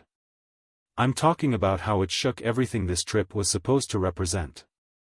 And honestly, I expected more from you." Tom seemed unsettled, his hands shoved into his pockets as he stared at the ground. "Mike, I didn't know Emma was going to say that. It was completely out of line. I was as surprised as you." "Then why didn't you say anything?" Mike retorted, his voice rising slightly but still controlled. You stayed silent while she crossed a boundary. You could have stopped it, but you did nothing. Tom raised his eyes, finally meeting Mike's gaze. I was trying to process what was happening. It was awkward, and I didn't know how to react. But believe me, I don't support what she said. Not at all. The sincerity in Tom's voice seemed to calm some of Mike's anger but didn't erase the hurt he felt. Look, Tom, I understand that sometimes people say things without thinking. But what bothers me isn't just what was said. It's the impact of it. Lisa and I are in a complicated place right now, and I don't know if we'll be able to go back to how we were before. Tom sighed, running his hand over his face. Mike, I'm sorry about that. Truly. I'll talk to Emma. She needs to understand the damage she's caused. And I want you to know that if I could go back in time, I'd have handled it differently. They stood in silence for a few more minutes, the sounds of nature filling the space between them. There was nothing more to be said at that moment. Mike knew Tom's words were sincere, but they couldn't undo what had happened. Their friendship, like his relationship with Lisa, was on unstable ground, and he wasn't sure how, or if, everything could be rebuilt. As they returned inside, the silence resumed. The feeling that something irreversible had happened hung in the air. Mike didn't know if that trip, or even the bonds that united the four of them, could survive that night. Back in the bedroom, Lisa was sitting on the edge of the bed, her eyes fixed on her hands clasped in her lap. The silence was dense, almost oppressive, and when Mike entered, closing the door carefully, the sound of the wood echoed like a final note in a melody no one wanted to hear. He leaned against the door for a moment, taking a deep breath before finally speaking. I talked to Tom, he said, his voice calm but laden with emotional exhaustion. Lisa looked up, trying to decipher what he was feeling, but Mike seemed closed off, like an impenetrable fortress. He didn't know Emma was going to suggest that. But that doesn't change the fact that all of this is affecting us. Lisa stood up slowly, taking a few steps toward him. Mike, I know I messed up, she said, her voice trembling slightly. I should have realized how wrong that was, how you'd feel. I don't know what got into me at the time. It was like I wanted to seem cool, fun. I didn't think about the consequences. He averted his gaze, running his hand through his hair in a gesture of frustration. Cool, he repeated, his voice harsher now. Lisa, this isn't about being cool. This is about respect. About boundaries. How did you not see that this would hurt us? She took another step toward him, extending her hand as if she wanted to touch him but stopped halfway, hesitating. I see that now, Mike. I saw it the moment you walked out of the room last night. And I hate myself for it. But please, give me a chance to fix this. Mike finally looked into her eyes, and what Lisa saw there disarmed her. It wasn't anger consuming him but deep sadness, a disappointment that seemed greater than she could bear. He crossed his arms as if trying to protect himself from opening up too much. Fix this? How do you think we fix something like this, Lisa? It's not just about what happened last night. It's about what it represents. I thought we had a solid foundation. That we knew who we are to each other. Now I'm here, questioning everything. Her words hit Lisa like a blow. She knew Mike was hurt but hadn't imagined he was so lost regarding them. Mike, I never wanted you to feel this way.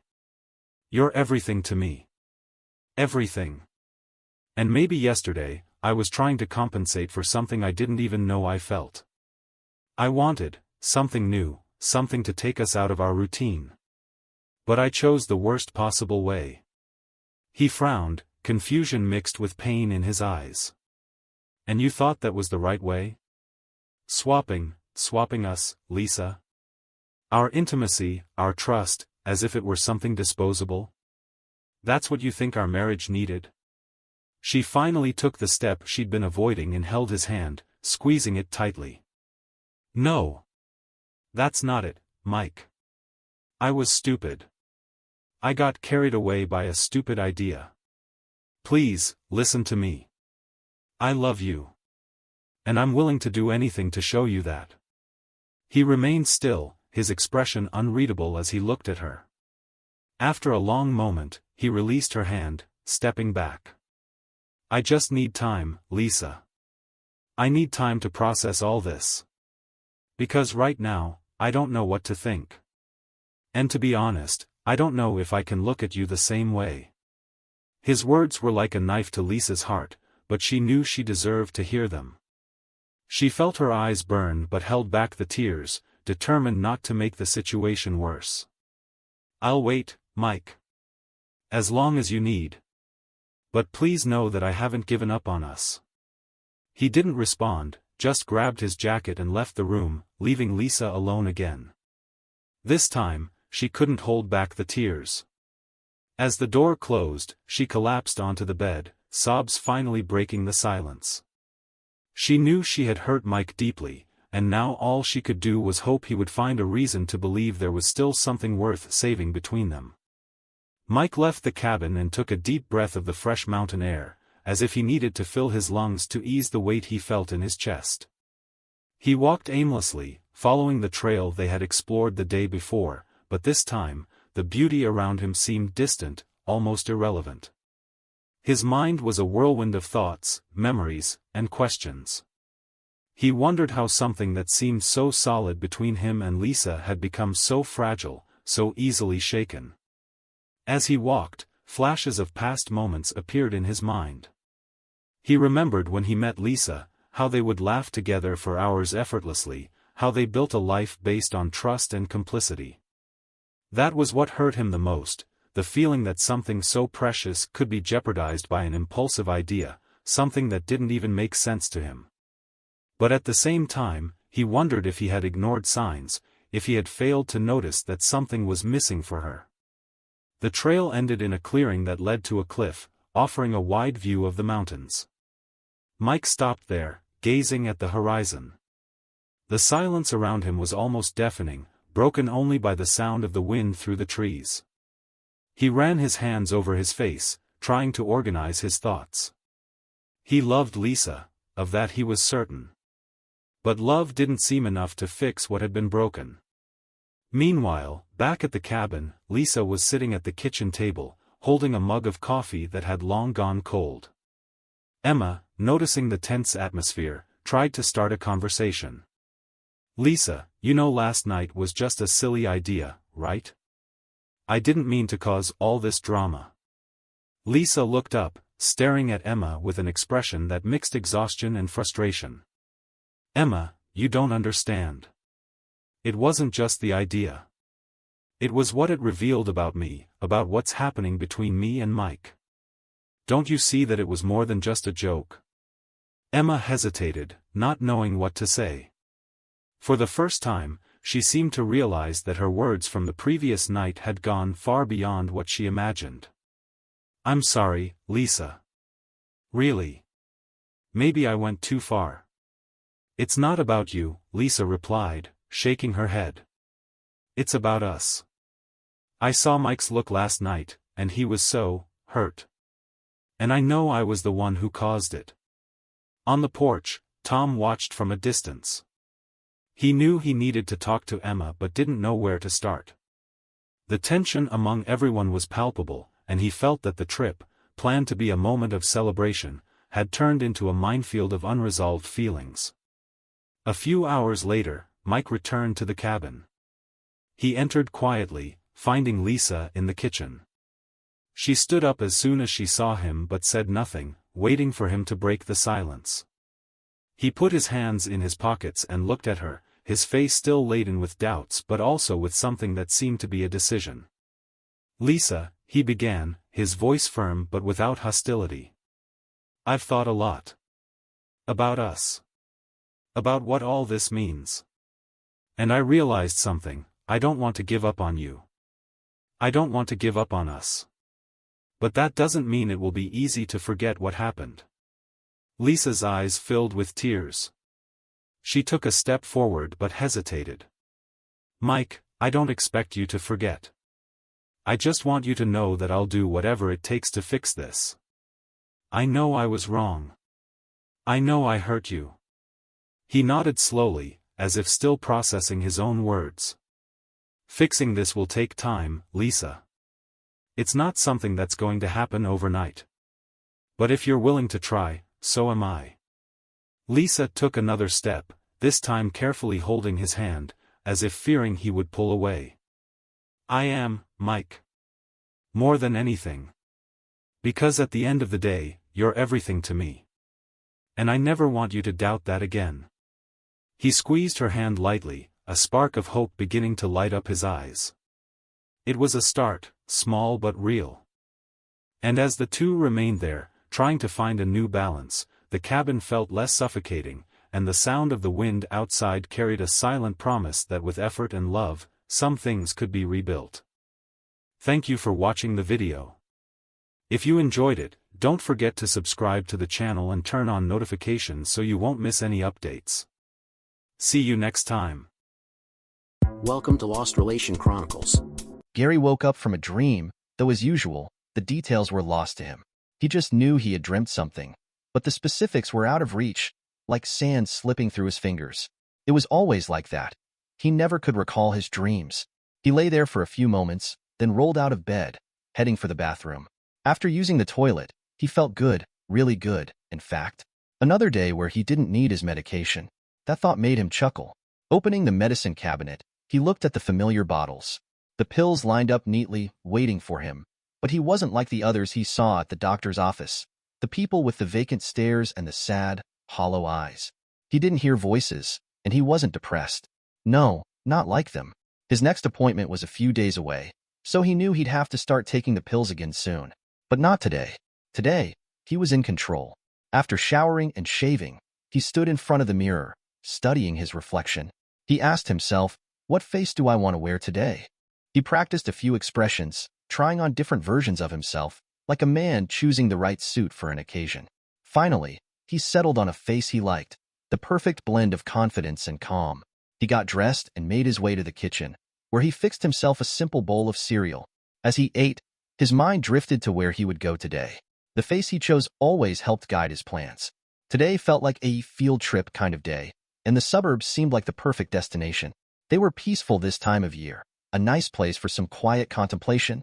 He placed the empty bowl in the sink, leaving the washing up for later. Right now, he had more important things to plan.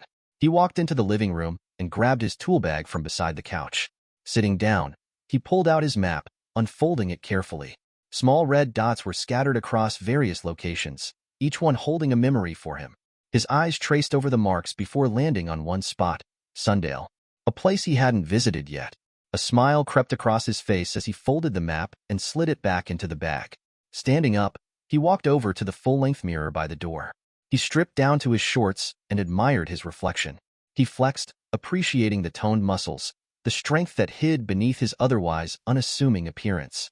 He was tougher than he looked, and he liked it that way. His mind flashed back to 2 days ago, at the martial arts studio. He'd been feeling just as good then, practicing kicks and body punches on the heavy bag.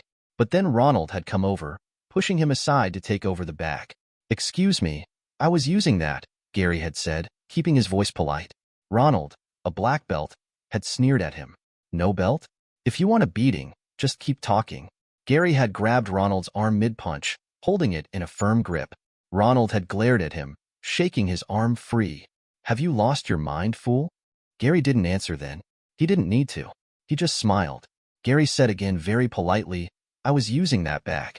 I would like to finish my workout." The instructor saw something was going on, so he walked over. He stood there a moment with his hands on his hips and asked, "What is going on, you two?" Without taking his eyes off Ronald, Gary said, "I was using the bag. He came over and pushed me out of the way. All I want to do is finish my workout and then go home. He can use it as much as he wants then." The instructor looked at Ronald and said, "That seems reasonable to me. Do you have a problem with that?" Ronald looked at the instructor and said, "He's a no belt. I am a black belt. He should give way to his superiors," as he pointed to Gary. The instructor raised his eyebrows in surprise. He looked at Ronald and said, I have tried and tried to teach you the reason for martial arts. It is not to bully people. It is for self-defense only and to help those who are not as strong as you. But I haven't been able to teach you that. Maybe it is time you learn your mouth can get you into big trouble. Ronald looked at the instructor with a bit of surprise on his face. He didn't know what he was getting at. He thought the instructor was going to challenge him to a fight or something like that. While he was a black belt, he wasn't sure he could take the instructor and didn't want to find out. The instructor looked at Gary and said, You up for this? Gary just smiled and nodded his head once. Ronald looked from the instructor to Gary and back, then smiled in understanding. The instructor called all of the students and put them in a circle. He looked each one in the eye and said, I don't teach martial arts so you can bully people. When you get the higher belts, I expect a certain level of mental and physical restraint. What we have here is a man who earned his black belt a while ago. While he has the necessary physical skills, he still hasn't learned the mental restraint that goes with those skills. I have tried to teach you to use your skills to help people not hurt. However, Ronald thinks that because he has a black belt, everyone should bow to him, or at the very least, they should get out of his way. Tonight, a man refused to get out of his way. So there is going to be a demonstration tonight. Ronald thinks because Gary doesn't have a belt, he isn't worth respect. Gary believes even if he doesn't have a belt, he deserves respect. There is only one way to settle this. Gary and Ronald had taken opposite sides of the ring and stood waiting for the speech to end. Gary had calmed himself and had done all of the mental exercises he was taught. He was ready, and he was feeling good. Inside and out, he was calm. He knew the adrenaline would only help once the fight started. He looked at Ronald, who was bouncing on the balls of his feet. Gary smiled at him. He knew he was in complete control. The instructor stepped back to ring formed by the students. He looked at Gary and Ronald, then said, Okay, go for it. Ronald immediately attacked.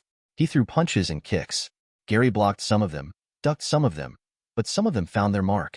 Gary thought to himself, Tomorrow I'm going to hurt, but tonight the adrenaline keeps me from feeling it. The students were cheering and booing. They were also shouting advice to both fighters. Gary kept sliding his feet, keeping at least one foot in contact with the mat at all times. He kept just out of Ronald's reach. Ronald kept attacking and trying to move into strike range. After a few minutes, Ronald was breathing hard. He started missing more and more. He noticed his arms were getting heavy. He realized he was getting tired, and he had better end this soon. He renewed his attack and started throwing more punches and kicks. Gary watched all of this. This was going just the way he had planned. He knew Ronald couldn't keep up this level of attack much longer, then it would be his turn. He kept moving back, just at the edge of Ronald's reach. He kept blocking and dodging the strikes. Ronald was having a hard time breathing, and his arms were getting so heavy. He decided to grab Gary and give himself some breathing space. He grabbed Gary in a bear hug, pinning both arms to his side. Gary reared his head back and head-butted Ronald right in the nose. Ronald's nose immediately spurted blood. Ronald howled in pain and dropped Gary. The students grew quiet, looked at the instructor, expecting him to stop the fight. The instructor looked at them and said, If you are getting mugged and get a bloody nose, what are you going to do? Are you going to say, Well, I have a bloody nose, we need to stop? No, you keep on fighting. This is the same thing. You have to learn to fight through the pain. Once Ronald let go, Gary went on the attack. He started throwing punches and kicks. Unlike Ronald's attack, Gary's hit the mark more often than not. A few minutes later, Ronald's eye was starting to swell shut, and he had a fat lip. Just as the instructor was getting ready to stop the fight, Gary hit Ronald hard and knocked him down. The instructor went over to Ronald and looked at him. You okay? He said as he got on one knee. Ronald looked up at him and growled, I'm fine. I want to finish this, and started to get to his feet. The instructor gently pushed him back on the mat and told him to lay there for now. Then he looked at the circle of students. Just because someone doesn't wear a certain color belt doesn't mean they aren't deserving of your respect. Gary here doesn't wear a colored belt, but I dare say he could beat several of you at the same time. Let this serve as a lesson. You need to have the mental maturity as well as the psychical skill to move up into the higher belts. Then he looked at Ronald and said, I hope you learned a lesson tonight. If you have, then come back. If you haven't, find a new studio. I don't teach bullies. Gary stood in front of the mirror and saw the night as if it was happening again right in front of him. Just then a horn blared outside and shook him out of his revelry. Gary's eyes refocused on his image. He smiled and looked at the few bruises he had from the fight. I may have a bruise or two, but Ronald will not be able to see out of that eye for at least 2 more days. He has a fat lip and lots more pain. As Gary talked to himself, he gave a little laugh. He shook his head, then redressed, grabbed his tool bag, went out the door and down the street and caught the bus. As he rode towards Sundale, he watched the sun come up and thought again what a beautiful day this was going to be. When he got to Sundale, he walked along and marveled at the clean sidewalks. The suburbs always had clean sidewalks. Where he lived, the sidewalks were almost black, they were so dirty. They had years of accumulated vomit, urine, spit, blood, and gum on them. These sidewalks were so bright he thought they might blind him. He liked the burbs. The nice neat houses with their neat lawns and gardens. Everything seemed perfect, except he knew what happened when the husbands were away. The 304s who lived in those neat houses cheated on their husbands every day. He walked on muttering to himself. When he got to the corner, he realized he was getting upset. He was shaking, and when he talked, spit flew out of his mouth. He felt good, and when he felt good, he was in control, but he was losing control. He stopped and got himself back under control. Once he had himself back under control, he walked on. He saw the school as soon as he came around the corner. He liked elementary schools. He liked watching the kids going into the school. They were just at the age where they were getting their first taste of independence. When they first got to kindergarten, the moms would drop them off and they would run into the school. The older kids weren't to the age where they knew everything yet. They could still be taught, and he loved teaching them. He was proud that he was the one who taught some of them about how the world works. He had watched kids before. He knew he had to keep moving. When he did that, no one paid any attention. If he looked like just another working stiff, he could hang out and watch the parents drop off the innocents without raising any suspicions. He moved on when school started. He walked around the neighborhood for some time. Finally, he came up to a park where there were several mothers with their children. He watched for a short while, then he caught sight of her. A perfect little girl. She had brown hair that came to just below her ears. He liked brown hair. She had on a cute pants and matching shirt set, and she had the cutest athletic shoes. They were brown-soled with pink tops. He watched her and her mother play for a long time. Finally, the mother called to her, and they left the park. As they walked down the street to their home, the little girl would hold her mother's hand for a while. Then she would see something like a flower or a bug that caught her interest, and she would run off to investigate. Gary liked the little high laugh she had. He liked being around kids when they laughed. It made the world right. Gary walked at a distance, so the little girl and her mother had no idea he was following them. The little girl skipped and did little spins. Gary could tell she was young enough to not have any worries or cares. As Gary walked behind them, he swung his tool bag and whistled to himself. When the mother and little girl turned up a driveway, Gary kept walking past. He looked at the house. He said to himself, "Yep, just the kind of house I suspected." It was blue with white trim. There were low bushes lining the front of the house. There wasn't a sidewalk, just a driveway. He noticed the roses on the side of the house. He saw there was a fence around what appeared to be a backyard. He walked 2 houses down and turned up the driveway. They didn't have a garage, and there weren't any cars in the driveway. So, he walked up to the gate and let himself in the backyard. He hopped the fence heading for the little girl's house. He didn't want to hurry too much. He guessed the girl would take a nap before lunch, but before that she would have a snack. So he had time to kill before he paid his visit. As he jumped the second fence, he was greeted by a large dog. He had moved so quickly and quietly he had surprised the sleeping dog. As the dog saw Gary drop down to the lawn, he started barking and then charged Gary. Gary stood there and watched the dog charge him. He was in control, so he was calm. Just as the dog jumped for Gary's chest, he stepped out of the way. As the dog flew past, Gary grabbed his tail. He used the dog's momentum and swung the animal into the fence. The dog made a little yelp and went limp. Gary looked at the unconscious dog and jumped the fence into the little girl's yard. He stole across the yard and peeked into the window. He was looking into a kitchen area. The 304 was the only one he could see. So much the better. It will make the lesson that much easier, he thought to himself. He moved out of sight of the window and opened his tool bag. He pulled out the paper painter's overalls and the latex gloves. When he went on field trips, he always made sure he had the right tools. He slipped into the overalls and gloves. He watched CSI so he knew what the police would be looking for. He was sure not to step into the dirt, that way they wouldn't have footprints to make plaster casts of. He smiled to himself. He was in control. He grabbed his tool bag and moved up to the window again. He looked in and almost cried out. The 304 was kissing some guy in the kitchen. Here she was, getting ready to do some guy in the kitchen while her husband worked hard to make money. Gary sat there for a minute longer, feeling his rage growing. I'm really going to like giving this lesson, he thought to himself. He reached into his tool bag and got his lockpick. When he opened the door, he was sure the 304 and the man hadn't heard him. As he moved into the kitchen, he grabbed his sap from his tool bag. What he saw almost made him gag. The 304 was up against the counter with the guy leaning in and kissing her. At least they both had all of their clothes on. He wasn't sure he wouldn't have thrown up if they were naked. The 304 opened her eyes just in time to see him bring the sap down hard on the side of the guy's head. She screamed as the man gave a little grunt and slid to the floor. Gary dropped his bag and grabbed her by the throat with his left hand. He pushed her up against the cabinet and squeezed. She struggled and grabbed his hand, trying to pry his hand loose, but he was just too strong. He liked watching the faces of the 304s as they realized they were paying for their lifestyles. The 304's eyes bugged out. Her face turned a reddish purple, and she tried to gasp for breath. Gary kept up the pressure until she stopped struggling. He pulled his hat away, and she slid to the floor. Gary knew she wasn't dead yet, just out due to lack of oxygen. He put his sap back in his tool bag and pulled out his knife. He lovingly looked at the thin chrome blade. It was made for just this type of work. But before his knife could do its work, he needed some items. He looked around and found the drawer the 304 kept her dish towels in and pulled several out. Now, he was ready. He felt for the man's pulse on the side of his neck.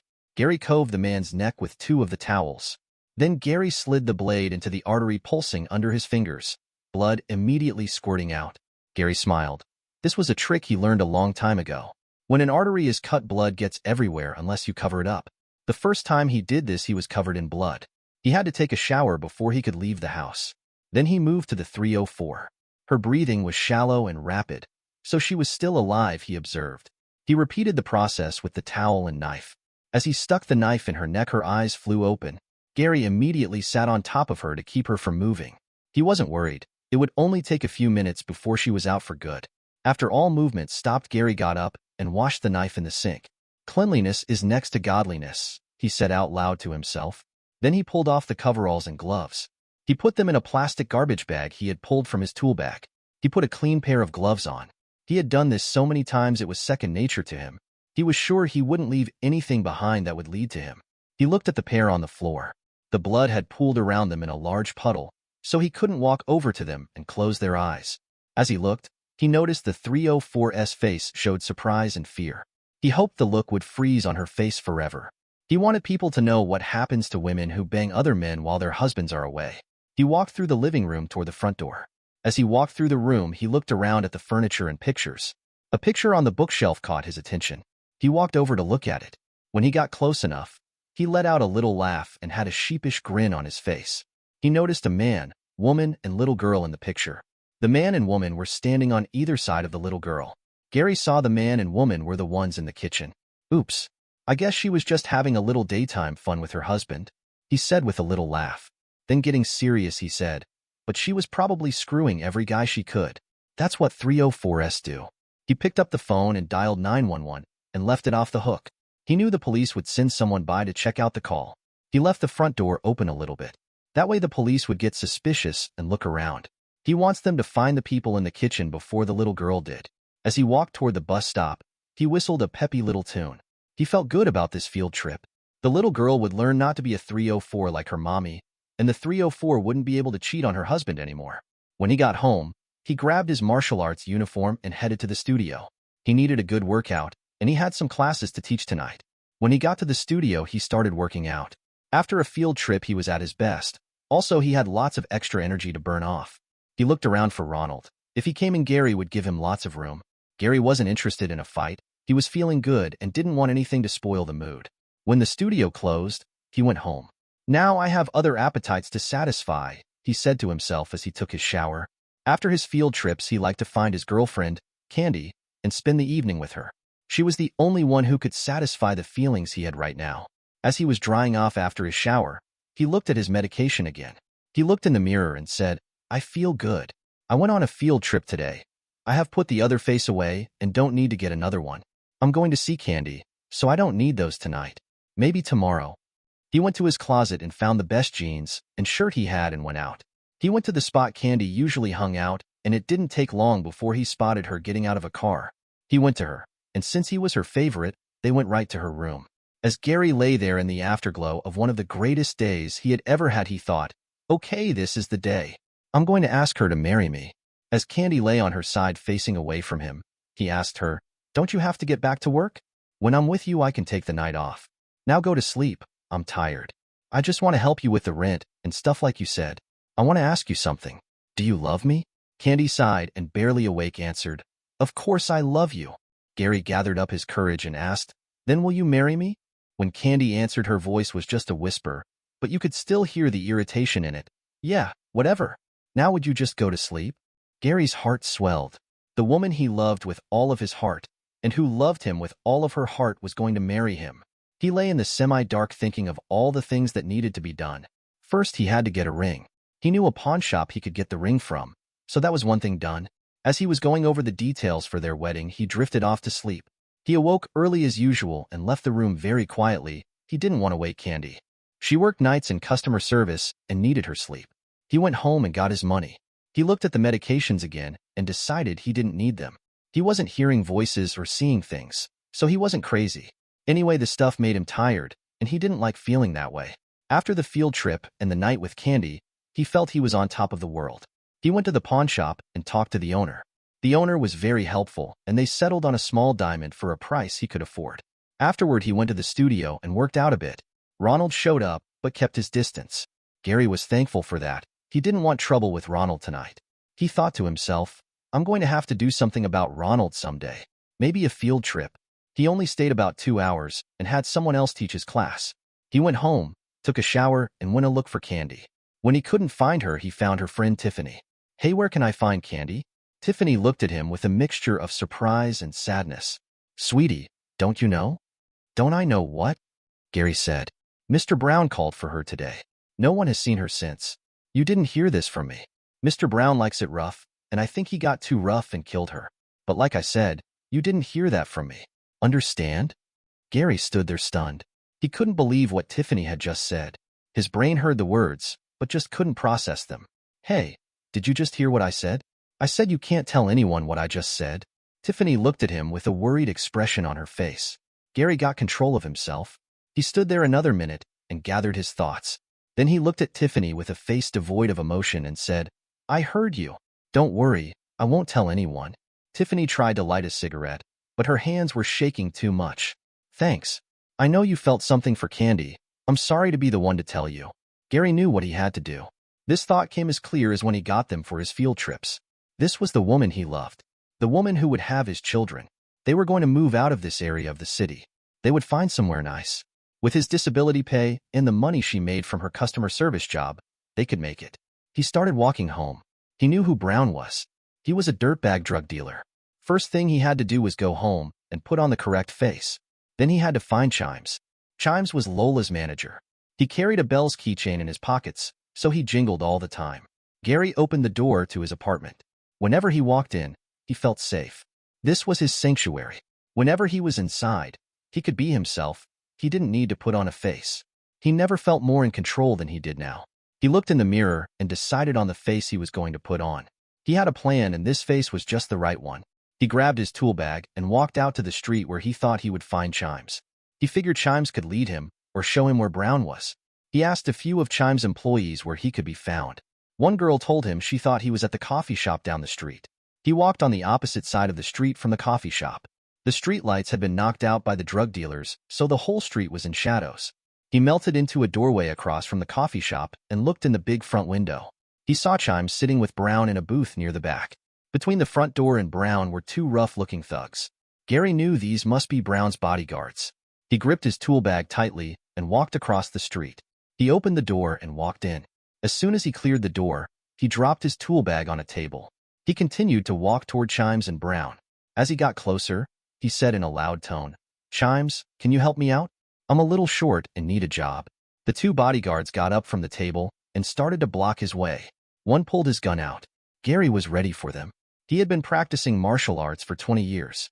He just shut down the thought section of his brain and reacted. He grabbed the gun with his left hand and twisted it up.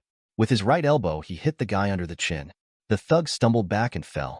Gary brought his foot down hard on the second guy's knee. There was an audible crack as the leg broke. Gary grabbed the guy on the back of the head by the hair. As the guy started to fall, Gary brought his head down hard on the table. The thug fell unconscious and rolled onto the floor. The first guy had recovered and started to swing at Gary. Gary blocked the swing and brought his knee up to the thug's groin. The thug let out a little oof and fell to his knees. Gary kicked him on the side of the head. He fell over unconscious, still grabbing his groin. The whole fight had taken no more than 10 seconds. Brown started to pull his gun, but Chimes stopped him. He's one of Lola's customers, and he does some courier work for me once in a while. So he's cool, just a bit nuts. Gary stood and looked at the two men and said, Chimes, you got anything for me? Brown looked at Gary and said, You just walked through two of my best, and you did it without a gun. Gary gave a sheepish grin, looked at the two on the floor, then back at Brown and said, Hey, I'm sorry. I didn't know they were yours. They just jumped up with a gun and I reacted. That's all right. If they couldn't protect me, what good are they? You said you were looking for a job? How about being my bodyguard? Gary walked over to one of the thugs, picked up his gun, and shoved it in his belt. Then he walked toward his tool bag and said over his shoulder, Let me get my bag first. Yes, I would like to work for you. And don't worry, I'll take care of you. Dear listeners, please share your thoughts in the comments section below and don't forget to like, share, and subscribe.